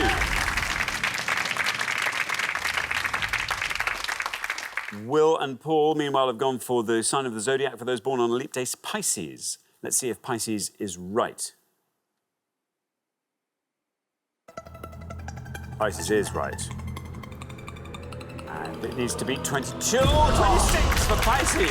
Oh, very well done. The Gens, you're back in the game. After 2 questions, it's 1-1. Let's fill in the rest of these, shall we? The birthday question at the top. I am still... Well, every 4th year, the birthday would be the 29th of February. Oh, I see what you mean. Oh, So, it'll be the 1st of March. when you're 18, it'll be the 1st of March, yeah. Sorry, yeah. That would have scored you 17. The Gilbert and Sullivan opera is The Pirates of Penzance. That would have scored 5. And the best answer on the board, Dawn Fraser is the Australian swimmer. 3 points for that. Well done if you said that. Thank you very much indeed. OK, here comes your third question. Whoever wins this one goes through to the final and plays for that jackpot. Best of luck to both pairs. Our third question today is all about shapes. Richard. This is a good head-to-head, everybody. Let's finish it here, shall we? We're going to show you the names of 5 shapes now, but in the form of anagrams. Whoever gives us the most obscure answer is going through to play for the jackpot. Thank you very much indeed. Let's reveal the 5 anagrams. Here they come. Gonna Pet, A Large Prom All, Mob Rush, Regal Tin, and Oxen Hag. I'll read those all again. Gonna Pet, A Large Prom All, Mob Rush, Regal Tin, and Oxen Hag. There we are. Will and Paul will go first. Go with that. We're going to go with the third one. Yep. We're going to go with rhombus. Rhombus for Mob Rush. Rhombus. So then, I'm going to come to the Gens. You can talk us through that board if you like. OK. We have a hexagon at the bottom, a triangle above that. I'm just trying to unscramble the top one. Not sure I can quite see that. No. And then we're left with, should we go for the second? Yeah. We're going to go with the classic parallelogram. Parallelogram. OK, so we have rhombus and we have parallelogram. Will and Paul went with rhombus. Let's see if that is right for Mob Rush. How many people said it? Rhombus is right. Down goes to 24. Good. The Gens, meanwhile, have gone for parallelogram for A Large Prom All. Is it right? How many people said parallelogram? Parallelogram is absolutely right. 24 is what it's got to beat. It's going to be close. And it wins it! Look at that, very well done. 21 for parallelogram. Very, very well played. Exciting head-to-head, but well done, Jen. And Jen, after 3 questions, you're through to the final 2-1. Great stuff there, everybody. Had you worked out the top one? Yes, it was Pentagon. Pentagon's lucky you didn't work it out because it would have scored you too many points. Would have seen you knocked out. 44 for that. And Triangle would have scored you 56. And Hexagon's the biggest of all, maybe because the X is in the middle of it there. 72 for that. Thank you very much indeed, Richard. Well, at the end of our head-to-head round, that means, Will and Paul, we have to say goodbye to you. An exemplary game, though. You've played incredibly well. And the good news is we get to see you again. Brilliant. So, yes, let's hope you'll do just as well next time. Maybe take it one step further. But meantime, thank you so much, Will and Paul. Right, for Jen and Jen, it's now time for our pointless final. Congratulations, Jen! And Jen, you have seen off all the competition and you have won our coveted Pointless trophy.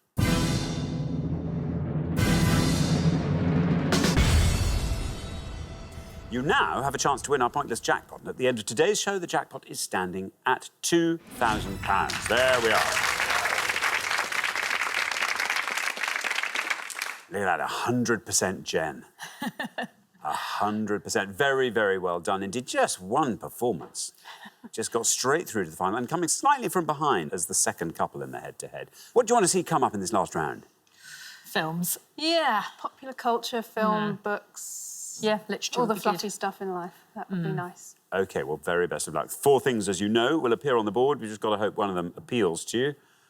Today's list looks like this. 1940s musical biopics, beer, contemporary thriller writers, the All Blacks. Wow. What do we think? I'm assuming All Blacks is rugby, in which case, no. Yeah. Beer? Beer's nice, but do we know enough about it? No. It'd probably be between, well, it's got to be between biopics and writers. Let's go for the top. Yeah? Yeah. Go on then. 1940s musical biopics, please. OK, there we are, Rich.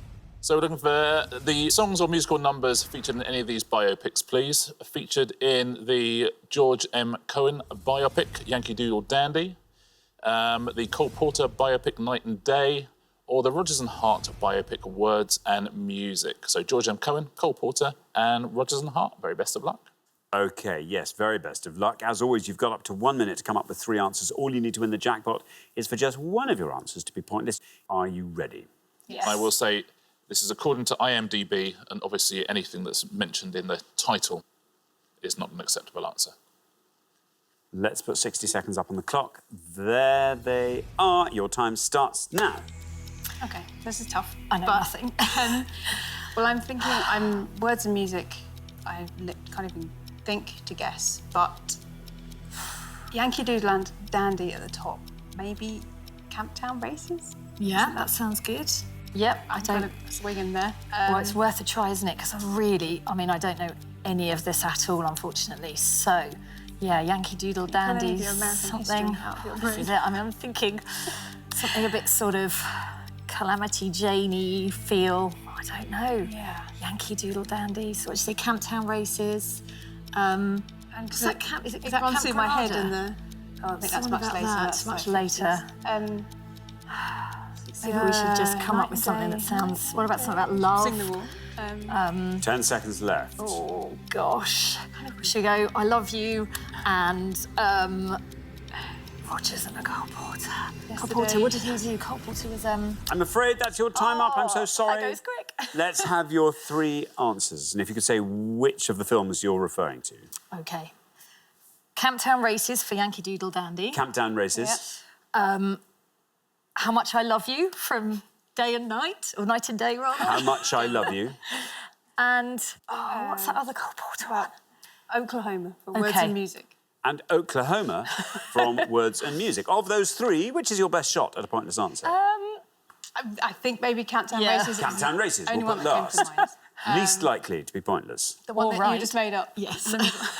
Remind me what it's called. How Much I Love Love You. How You. Much I Love You. Yeah. OK. Let's put those answers up on the board in that order then, and here they are. We have got How Much I Love You, Oklahoma, and Countdown Races. There we are, 3, I'm going to call them shots in the dark, but you never know. Sometimes they land. You never know. Anything could happen. And 2,000 quid is hanging in the balance. What would you like to do with your winnings, Jen H? I applied because my dad and I loved to watch Pointless, and sadly he died a couple of years ago, so I'd like to buy a bench for him. Oh, a special lovely. Pointless bench. That would be really lovely. Jen D? Mine's not nearly as nice as that. I'd like to just pay someone to clean my house for as long as £1,000 lasts.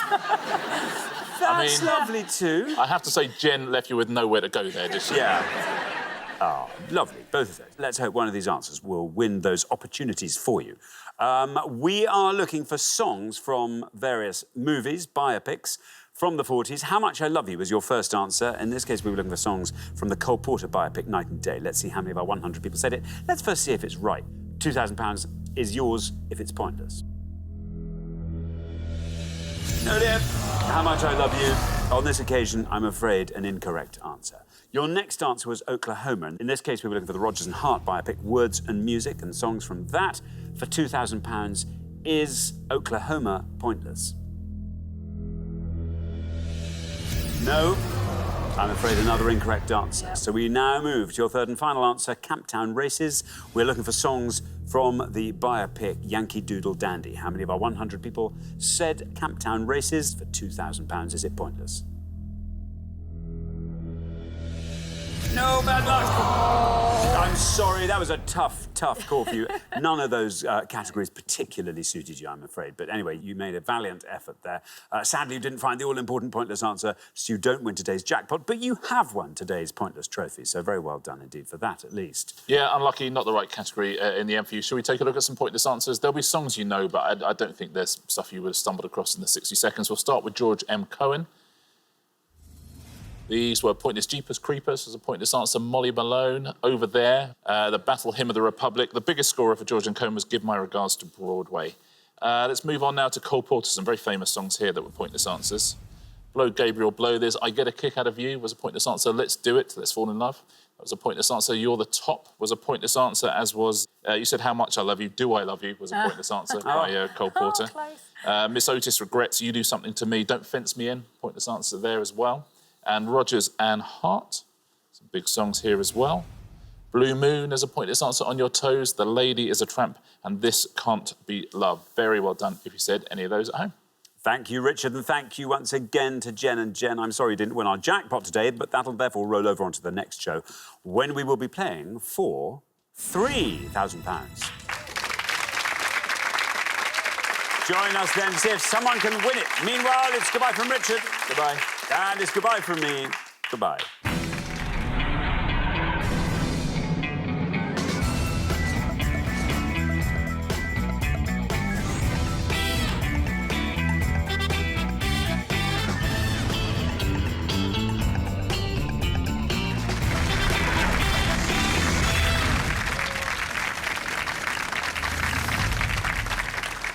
Thank you very much indeed. Hello, I'm Alexander Armstrong, and welcome to Pointless. This is the quiz where all the questions have been asked to 100 people before the show.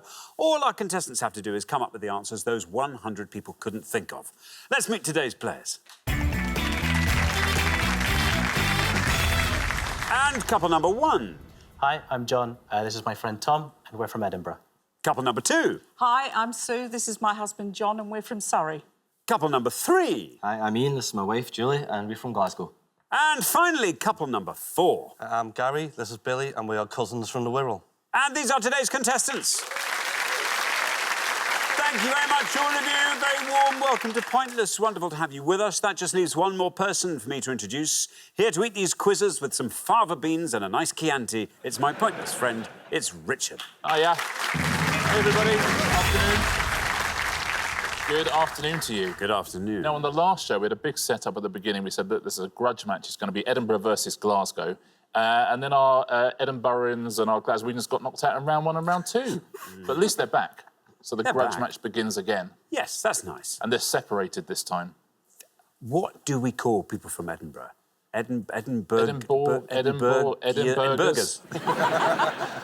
Do you think Tom and John will know what people from Edinburgh are called? No. Judging on their performance on the last show, no, I don't think they will. No. I'm joking. What do you call people from Edinburgh? I don't know. I was right! You knew! Hey. What do you call people from Edinburgh? Does anyone know? Scottish is not an answer. We'll go with Edinburghers. Anyway, either way. For neither way. Anyway, it's nice to have them back. And then grudge match. Nice. Lovely. Grudge match. Here we go. Let's do it. Let's play Pointless. Hey, thank you very much. Yeah, so Paul and Joe didn't win the jackpot last time. That means today's jackpot starts off at £4,000. That's huge. Right, if everyone's ready, let's play Pointless.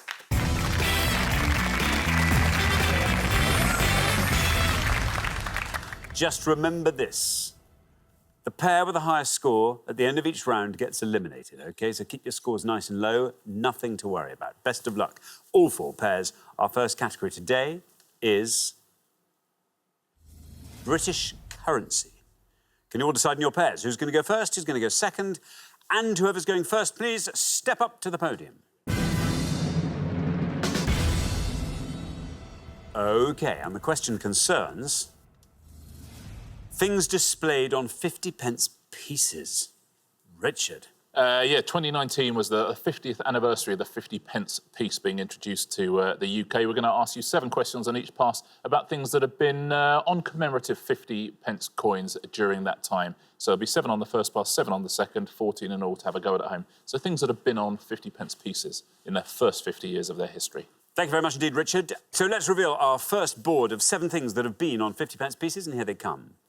We have got the physicist whose book Brief Answers to the Big Questions was published posthumously in 2018, the artist who designed the reverse sides of the UK's first decimal coins, Battle of 1066 that ended in the defeat of Harold II of England, the scientist who became Master of the Royal Mint in 1699, the student who in May 1954 became the first runner to break the 4-minute mile barrier, the composer of the 1940s work The Young Person's Guide to the Orchestra, and the rule explained on the London 2012 football 50p coin. I'll read those one last time. The physicist whose book, Brief Answers to the Big Questions, was published posthumously in 2018. The artist who designed the reverse sides of the UK's first decimal coins. Battle of 1066 that ended in the defeat of Harold II of England. The scientist who became Master of the Royal Mint in 1699. The student who in May 1954 became the first runner to break the 4-minute mile barrier. The composer of the 1940s work The Young Person's Guide to the Orchestra. And the rule explained on the London 2012 football 50p coin. There we are. Tom, remind us all about yourself. Yes, I'm Tom from Edinburgh, and I'm a financial services recruiter. And my friend John here used to work with me in financial services recruitment as well. There, and proud Edinburghian. Proud Edinburghian. Edinburgh. Let's fix on Edinburgh. We're going to go with that. Tell us something about yourself, Tom, that nobody knew. So I'm part of a squash club, so I play squash competitively a few times a month, and I've also competed in a number of skiing competitions around Europe and in Canada. Do you notice how Tom couldn't look me in the eye when he said all that? Just couldn't look me in the eye. Really? Yeah, delivered it all out there. Yeah, it's because he's a showman. Possibly the greatest. Yeah, the greatest showman. There we are. OK, Tom, what are the answers to these clues? They've all been designs on 50p pieces. What's it going to be? Going to go for the Battle of 1066 that ended in defeat of Harold II of England. Go for Battle of Hastings. Battle of Hastings, says Tom. Let's see how many of our 100 people knew that. It's right. 73. Well, it gets us off to a good start, Tom. Yeah, released in 2016, 950 years after that battle. And it showed whoever it is, almost certainly not Harold, being shot in the eye with the arrow. We'd have known more about it, I think, if he'd been shot in the eye, Exactly. surely. I think it was Dave. Dave Archer. Thank you very much indeed, Richard. Now, John P. Hi. Look at that. Lovely to have you here, John. Tell us all about yourself. I used to be an electronics engineer. I retired 2 years ago, as did my wife, Sue. We've been married for 50 years. Back in the 60s, I used to play in various bands around London and American Air Force bases. And What did you retired. play? What did you play? Guitar and bass. Guitar and bass guitar. So what kind of bands were you playing in? We used to play blues, lots of covers, Beatles stuff, 60s, anything that people wanted to hear. That's right. Do you still play? No, I mess around with an acoustic guitar, get together with some friends sometime and we That's nice. relive old memories, but nothing serious. Nothing serious. Now, John, what are you going to go for on our 50p piece board? It's difficult, but... There are a couple up there, aren't there? I think I'll have to go for the student who in May 1954 broke the 4-minute barrier, which was Roger Bannister. Roger Bannister, says John P. Let's see how many of our 100 people said Roger Bannister. It's right. 73 is the only score we have so far, and you passed that. 53. There we are. Well played, John, released in 2004 to commemorate 50 years of that event. It's just a pair of legs with a stopwatch in the background. So not even got Roger Bannister's face, literally just his legs. Just his legs. Someone at some point must have put banisters in Roger Bannister's house. That is an anecdote. But some carpenter or something must have gone and fixed Roger Bannister's banisters. I've just done Roger's banisters, that's nice, yeah. It'd be someone in a pub somewhere like Henley or something. Yeah. Who's dined out on that for years and no one believes him. Yeah. But someone must have. Listen, Roger Bannister didn't go through his entire life with his banisters intact. That's for sure. If you have at any point, or did at any point, fix Roger Bannister's banisters, do let us know. Thank you. Equally, if you ever fix Lionel Blair's stairs. Thank you very much indeed. OK, now, Julie. Hello. Julie, welcome back. Lovely to have you here from Glasgow. Remind us all about yourself, Julie. I'm Julie. I'm a fundraising manager from Glasgow. I'm also a big animal lover, so I'm a trustee for a dog and cat home in Edinburgh as well. So travel a bit to Edinburgh too. So being a trustee of a dog and cat home, what does that involve you doing? I sit on the board and support the management team to make sure we can look after as many dogs and cats as we can. Very nice. What sort of capacity do you have in a home like that? Well, that's putting you on the spot, I'm afraid. Yeah. There's too many. You can either say too many. There we are. But they come in at a faster rate than you can find homes for them. Yeah, unfortunately. Yeah. OK, Julie, there is your board. Which of these 50p pieces are you going to go for? I think I'm going to have to go for the bottom one and say the offside rule. The offside rule. OK, let's see if that's right. Let's see how many of our 100 people said the offside rule. It's right. 73 is the high score, 53 is the low. You passed both of them. 43, all the threes. Look at that. Yeah, they minted 29 different commemorative coins for the 2012 Olympics. That seems too many to me. How did they illustrate the offside rule? Maybe with a referee's assistant raising a flag and someone at home going... Yeah. Thank you very much indeed. OK, now then, Billy. Right. Billy, welcome to Pointless. Good to have you here from the Wirral. Yeah. Tell us all about yourself, Billy. So I'm a care manager for people with learning disabilities and mental health. I also like to play American football. How often do you play American football? I've recently stopped. I stopped to get married, and that just kind of turned into a longer period of time than I wanted it to be. But I'm trying to get back. Trying to get back in. Has someone come and filled your place? Yeah. Oh, it's the dog-eat-dog world of American football. I can't believe it. Well, I hope someone's watching and feels sorry for you and gets you back in the side. Billy, this board is all yours. Do you want to go through it and fill in all the blanks that have been left for you? All the answers that I know have been taken, to be honest. You can have fun guessing. I knew the Battle of Hastings. The offsides rule is what I would have went for, to be honest with you. I don't know any composers. I'm a little bit too young for that. Yeah, I'm really stuck. This at the is moment. fun. You're literally going to have to make something up. What do you want? Do you want to make up a physicist or a composer or a scientist? What I'd go for is the physicist whose book brief answers to the big question. But what I'd say is Stephen Hawking, but I'm not sure if that's the right answer. Stephen Hawking sounds like a good candidate. Let's try it. Stephen Hawking says, Billy, how many of our 100 people said Stephen Hawking? It is absolutely Stephen Hawking. Very well done indeed, Billy. Down it goes. 43 is our lowest score, and you pass it down to 29. Very well done indeed. Well, that fell very nicely. Could only be Stephen Hawking. And yeah, that features his equation for black hole thermodynamics. All on the back of a 50p coin. Yeah, would you like me to go through it? Please. It's a... Sorry? Oh, Hugh Edwards says he's got to do the news, so we can't. Let's go through this board, shall we? We'll leave the artist, because that is a pointless answer. The scientist who became Master of the Royal Mint? I'm going to guess Isaac Newton. You are correct. Oh, see. Yep. 15, for that you'll know the composer. Benjamin Britten. Benjamin Britten. Would have scored you 14 points, and very, very well done at home if you knew this one. It's a pointless answer, and it was Christopher Ironside. Christopher Ironside, a pointless answer. Good to have someone doing one side of a metal coin and whose name to be called Ironside. Copper side would be better, but, you know. Or nickel side. Or nickel side, yeah. Or Nicholas Copperside. I never finished that book. Thank you very much indeed. OK, well, we're halfway through the round. Let's have a look at those scores. 29, the best score. Very well done indeed. But see, sometimes it's worth being on that last podium, because you would never have gone for that if you'd been further up the line. So there we are, 29, then we travel up to 43. It was all in the right order. 43, Julie and Ian, well done. 53, John P and Sue, well done. And 73, Tom and John L. So a little bit of work from you needed, John L, to keep you in the game, but good luck with that. We're going to come back down the line now. Will the second players please step up to the podium?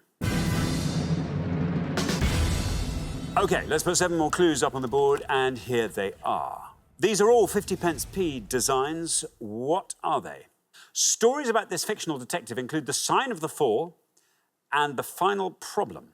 The historic landscape garden and UNESCO World Heritage Site in the borough of Richmond upon Thames, the medal that has been the highest decoration for valour in the British Armed Forces since 1856, the lexicographer who published his Dictionary of the English Language in 1755, the conservation organisation established in 1961 that's known for its panda logo, the city that hosted the 2014 Commonwealth Games, and the name most commonly given to the 6th of June 1944 when Allied forces landed in Normandy. I'll read those all again. Stories about this fictional detective include The Sign of the Four and The Final Problem, the historic landscape garden and UNESCO World Heritage Site in the borough of Richmond upon Thames, the medal that has been the highest decoration for valour in the British Armed Forces since 1856, the lexicographer who published his Dictionary of the English Language in 1755, the conservation organisation established in 1961 that's known for its panda logo, the city that hosted the 2014 Commonwealth Games, and the name most commonly given to the 6th of June 1944 when Allied forces landed in Normandy.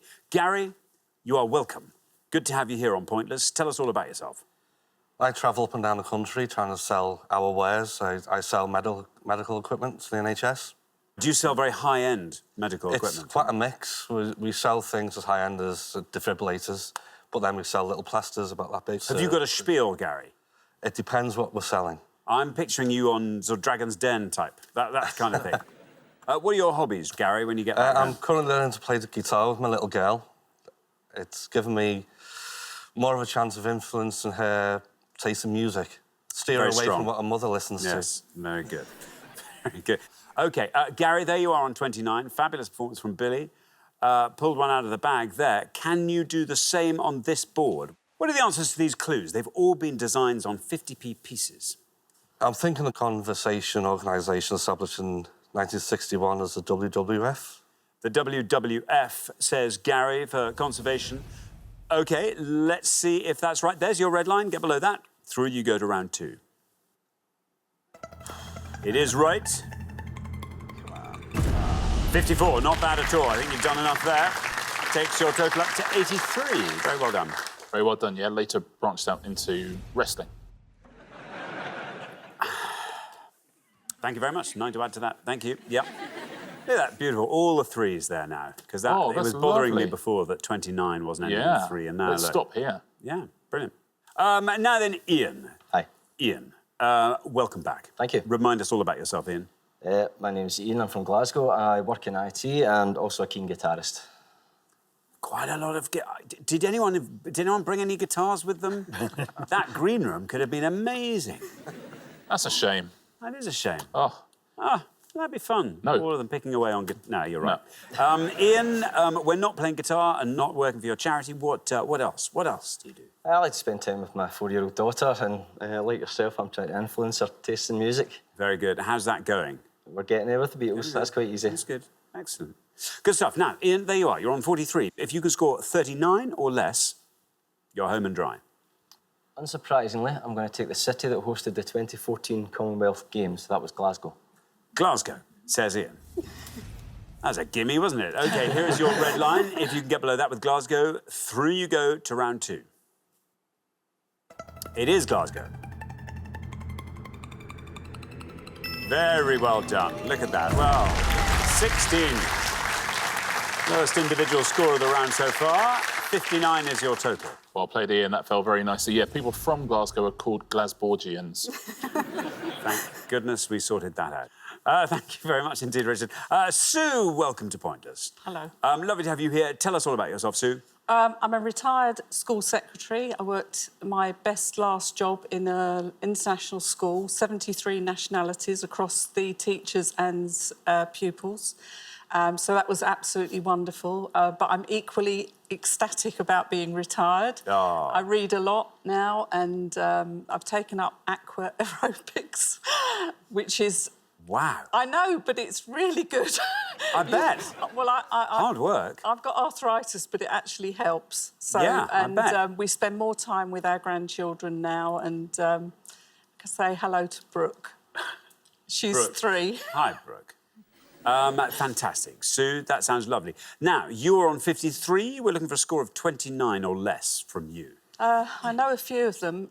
I think I'm going to go for the historic landscape garden and say Q. You're going to go for Q. Q says, Sue, here is your red line. Can you get below that with Q? Let's find out. It is Q. And you've done it. Very well done. Look at that, 26. Perfectly judged. Taking your total up to 79. Beautifully played, Sue. Well done. Yeah, it came out. It celebrated 250 years of Kew Gardens. It's amazing, Q. It's fun. Is it? Yeah. Is there a big queue? Do you think a lot of people maybe don't go to Kew Gardens just because subliminally they think it'll take. oh, Yeah, they think it'll take too long. Yeah. Always like that Michael McIntyre gag where he said, "My car, the car's getting from A to B, but I live in Kew." That's good. Thank you very much indeed. So, John L. John L. Welcome back. Remind us all about yourself, John. So I'm John, and I work in recruitment like Tom. But in my spare time, I like to play rugby, and I also like to think I'm an all right cook. So what do you cook? My, I guess, speciality would be a beef Wellington. Oh, no, that's not easy. No. Not for the faint-hearted. So, a fillet of beef. Yes. Do you make it with pâté? Do you put a bit of pâté in there? Sometimes you do. Mushroom and chestnut sometimes. Oh, very nice. But mostly it's a lot of butter and bacon to help serve. A lot of butter and bacon. That just sounds amazing. Yeah.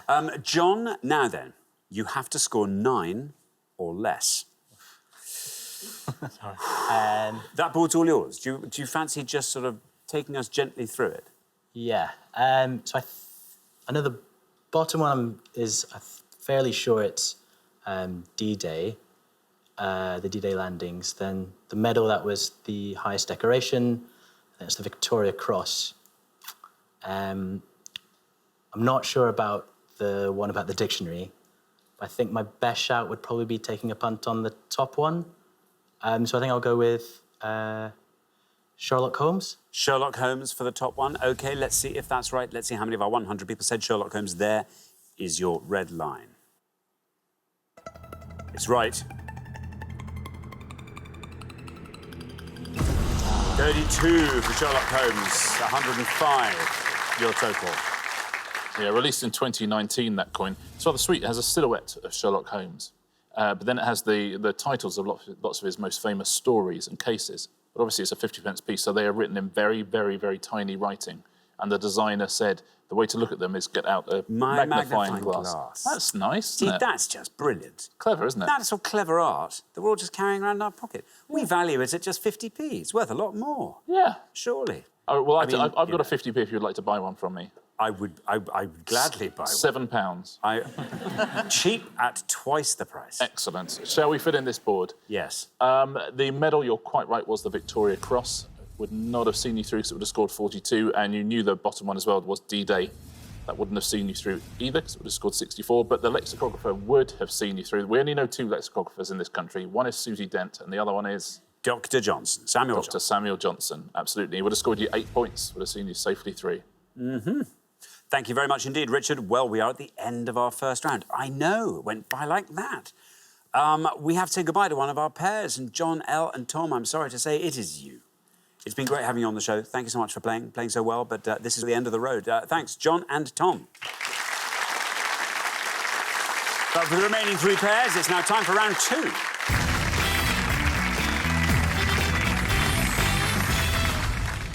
Very well done. We made it through the 50p piece round. Fantastic. Ian, lowest individual scorer. Ian and Julie, lowest joint scorers, in fact. But well done, everyone. Best of luck for this next round. Our category for round 2 today is board games.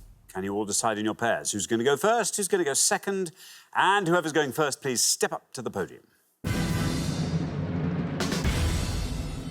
OK, let's find out what the question is. Here it comes. We gave 100 people 100 seconds to name as many spaces on the Monopoly board that contain repeated letters as they could. Richard. Yeah, simply any space on the classic London version of the Monopoly board that has the same letter in it anywhere twice. Doesn't have to be next to each other. So just the same letter repeated at any point in its name. Thank you very much indeed, Sue. Um, I'll just give you a moment to think about it. No, I've got one. Oh, I'm just going to go back to Sue. Sue. I'm going to say Liverpool Street Station. Liverpool Street Station, says Sue. Let's see if that is right. Well, do you know what? I think it is right. Let's see how many of our 100 people said Liverpool Street Station. It's right.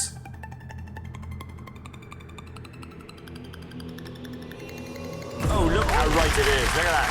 12. Very well done indeed. Liverpool Street Station.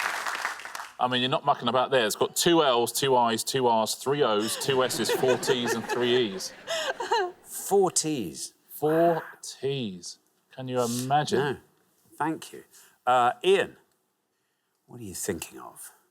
I'm hoping that just visiting is a space. OK, let's see how many of our 100 people said just visiting. It's right. 12 is what we've got for Liverpool Street. Just visiting. Very well done indeed. Once again, Ian knocks it out the park. That adds £250 to today's jackpot, takes the total up to £4,250. It scores you nothing and earns you our undying respect. Well done. Very nicely done. Same as the in jail square. We also have taken in jail as an answer. Thank you very much indeed. Gary. I'm trying to think a bit laterally. I'll go for community chest. Community chest, says Gary. Let's see how many of our 100 people said community chest. It's right. 12's the high score, 0 is the low. Look at that, down to 10. Very well done indeed, Gary. Yeah, C's and M's and T's in community chest. There we 2 are. of each. Thank you very much indeed, Richard. So we are halfway through the round. Let's have a look at those scores. Nothing, the best score of the past. Well done, Ian. Then up to 10, where we find Gary and Billy. Then up to 12, where we find Sue and Johnny P. So, yes, John, you know what you need to do this time. Find a nice, low-scoring answer. I hope you've got a good, obscure one up your sleeve. We're going to come back down the line now. Will the second players please step up to the podium? So, Billy, remember, we're looking for the name of any space on the classic London Monopoly board that has at least one letter repeated. I'll go for chance. Chance. Well, it's the sister space to Gary's answer there. OK, chance, says Billy. Here is your red line. It's quite low at this stage, but let's see how far down the column you get with chance.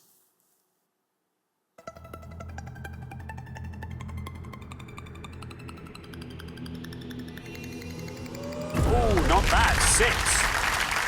Takes your total up to 16. Very good.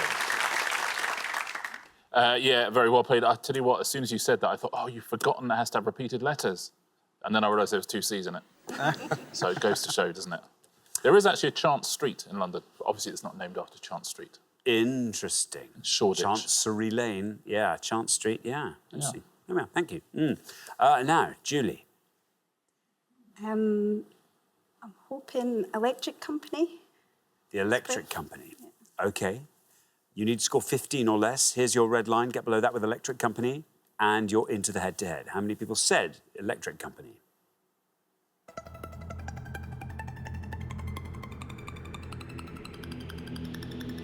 You've done it. Very well done indeed. Down you go. Down to 4. That's a beautiful answer. Well played. Good work on podium 2 there. Yes. Now, Johnny P, it's you, I'm afraid. You've got a bit of an uphill struggle here. You've got to somehow earn yourself 3 points or less. We're wanting the space on a Monopoly board that has repeated letters in its name. OK, can I go for Fenchurch Street Station? Oh, following Sue's lead there. Fenchurch Street Station. OK, here is your red line. Get below that with Fenchurch Street Station and you are in the head-to-head. Let's see how many of our 100 people said Fenchurch Street Station. It's right.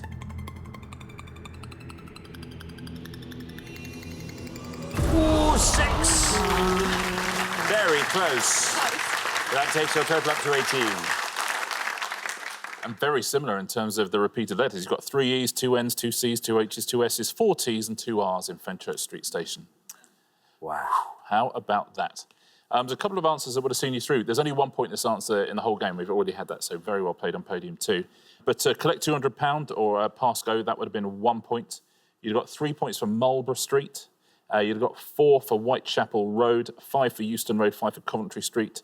You'd got 6 for Go to Jail, free parking, and Bow Street. You've got 7 for Marylebone Station, Pentonville Road and Whitehall. Those are the low scorers. Let's take a look at the top 3 answers. They are as follows. Pall Mall would have scored you 23. There's a lot of L's in that. Park Lane would have scored you 25. And Mayfair up the top there would have scored you 29. Thank you very much indeed, Richard. Well, we find ourselves at the end of second round.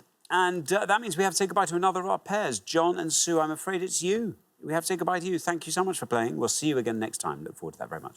Thanks so much in the meantime, John and Sue. Thank you.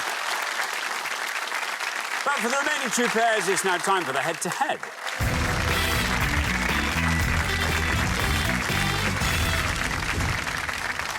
Many, many congratulations, Ian and Julie, Gary and Billy. You're now 1 step closer to the final and a chance to play for our jackpot, currently standing at £4,250. That's turning into quite an exciting jackpot, and you're just 1 round away from getting to play for it. Who's going to play, though? You now get to play as a pair, and the first pair to win 2 questions will be going through to the final. Well... Nice to see Glasgow getting through this time. Yeah. Well, yeah. They beat Edinburgh. I mean, you really did beat Edinburgh this time, didn't you? And a pointless answer as well. Yeah. Tough to beat, I think. Tough to beat. So, yes, Scotland versus the Wirral.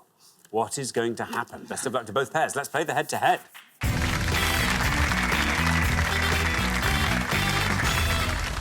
Here is your first question, and it is all about the Queen through the decades. Richard. An interesting one, this. We're going to show you 5 pictures now of the Queen, but you have to tell us in which decade these pictures were taken, please. Ooh. Good. Very good. Let's reveal these pictures of the Queen through the decades. And here they come. We have got A...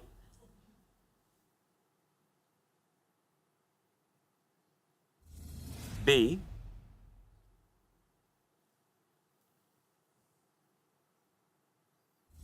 C...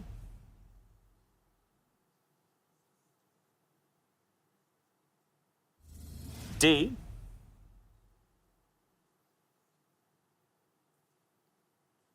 and E.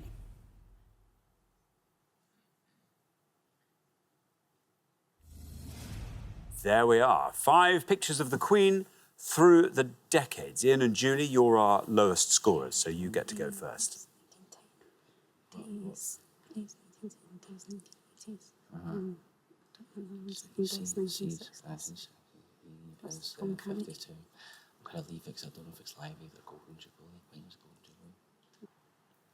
think? Yeah, I think so. We're gonna go for D, the 1980s, please.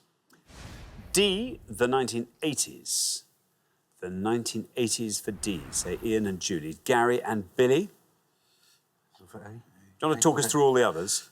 We think A is the 30s, C is the 60s, D is right, B 2010s, and E is the 50s. Yeah, coronation.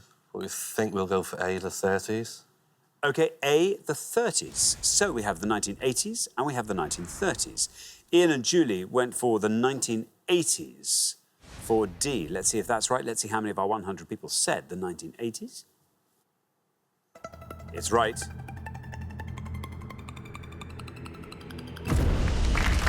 37. Very good. Gary and Billy, meanwhile, have gone for the 1930s for A. Let's see if that's right. Let's see how many of our 100 people said the 1930s.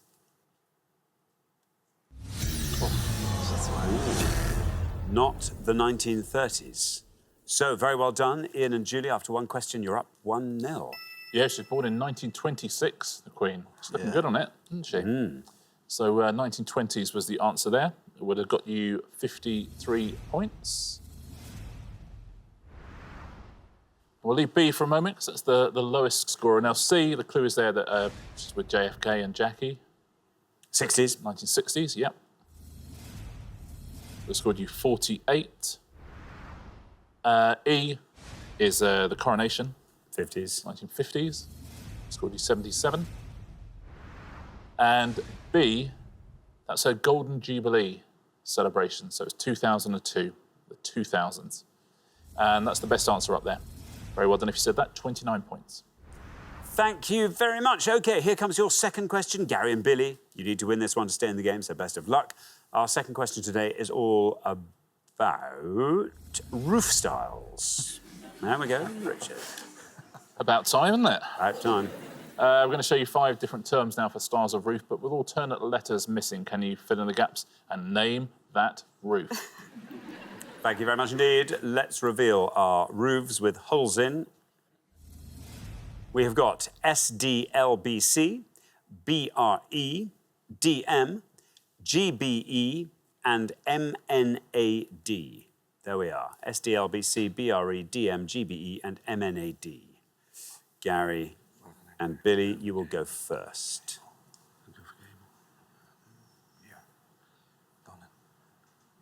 We'll go for gable. OK, you're going to go for gable. Yeah. Ian and Julie, do you fancy talking us through the others there? You can go. No. I'll just leave it, thanks. I think dome would be in the middle. The bottom one, I'm not sure. Neither am I sure for the second. I'm just going to fill in some answers in that top one. And I think we're going to try saddleback. Saddleback. So we have gable and we have saddleback. Gary and Billy said gable. Let's see how many of our 100 people went for gable. It's right.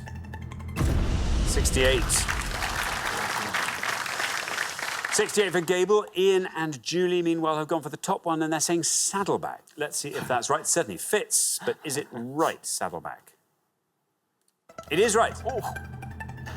And it wins you the point. Very well done indeed, Ian and Julie. We all know what that means. 22 is what it scores. But it means, after only 2 questions, you are straight through to the final 2-0. Very smartly worked out. Great playing there. Saddleback. Now, dome would have lost you the point because it would have scored you 70. And the other 2 are the lowest scorers. That bottom one there, do you know that? Vampire Weekend have got a song called this. Mansard. Mansard Roof, yeah. Mansard would have scored you 9. That's what it is. Slopes in 4 directions and gets steeper halfway down. You see it in France a lot, named after Mansard, the Frenchman. 9 points for that. And the other one? Bird. It's curved. Barrel. Barrel, there you go. Barrel would have scored you 5 points. Thank you very much indeed, Richard. So the pair leaving us at the end of the head-to-head round, Gary and Billy, I'm afraid it is you. But you've done incredibly well. Head-to-head, lots to be proud of there. You'll be back next time, and maybe you can even take it one step further then. But meantime, thanks very much indeed, Gary and Billy. But for Ian and Julie, it is now time for our pointless final. Congratulations, Ian and Julie. Well done. You fought off all the competition, and you have won our coveted pointless trophy.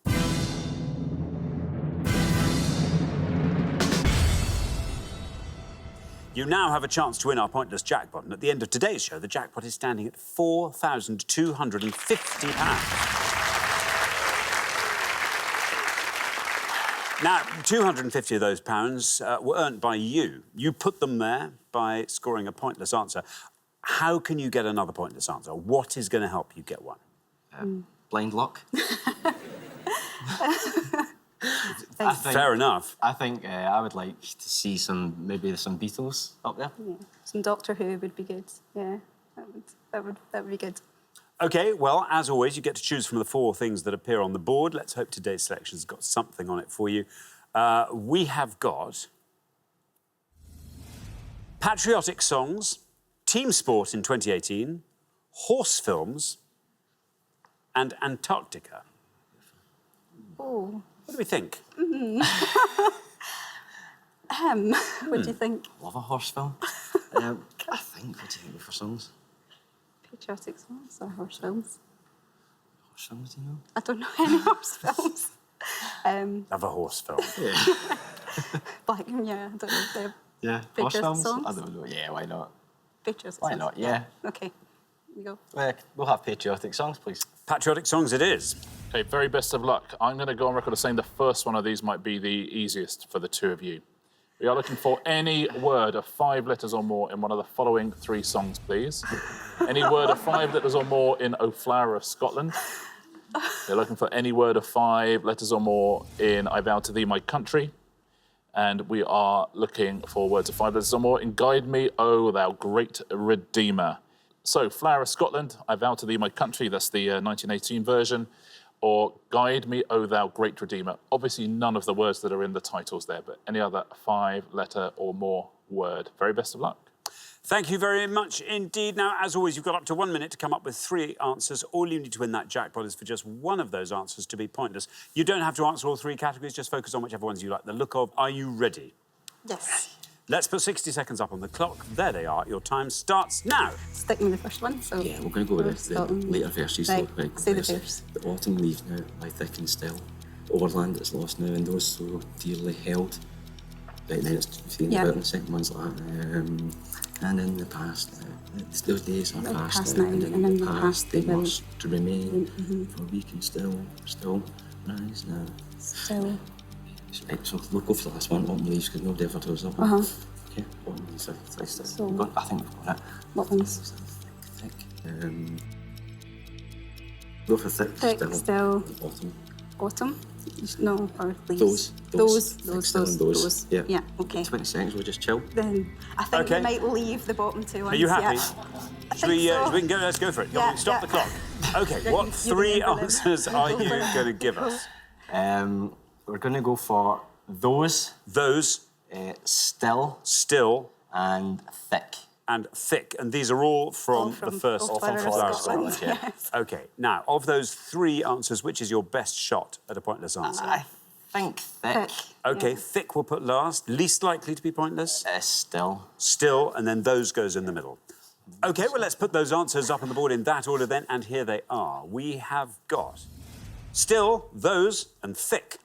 Well, very, very best of luck. We're looking for words of 5 letters or more in the song O Flower of Scotland.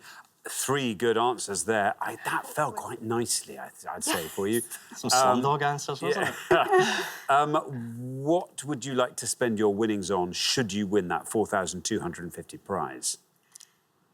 I think I would love to spend it on some lovely new books and perhaps a nice library in our new house to put them in, or some lovely bookshelves anyway. Very nice. Lovely. Oh, Ian, what about you?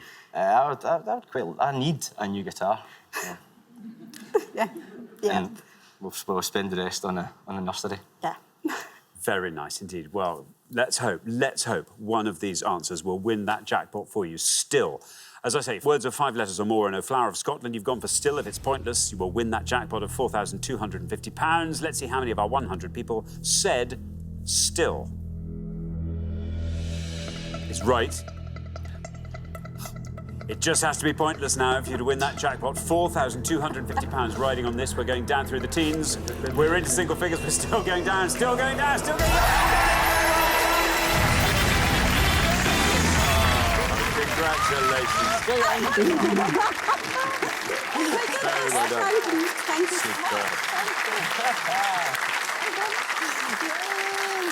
Oh, that's lovely. Every single thing you said you wanted to spend the prize money on sounded wonderful. So that's tremendous. That £4,250 is making its way to you. Still was a pointless answer.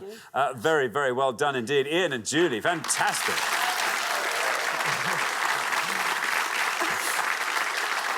What a terrific performance today. Very, very well done. If we'd had to go on those, would have scored you 1 point.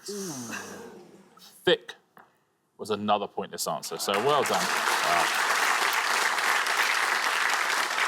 You definitely picked on the right bit of the song, I have to say, because most words actually scored points, apart from there's 6 pointless answers, and I think you said pretty much all of them in your deliberation. Let's take a look. You said leaves.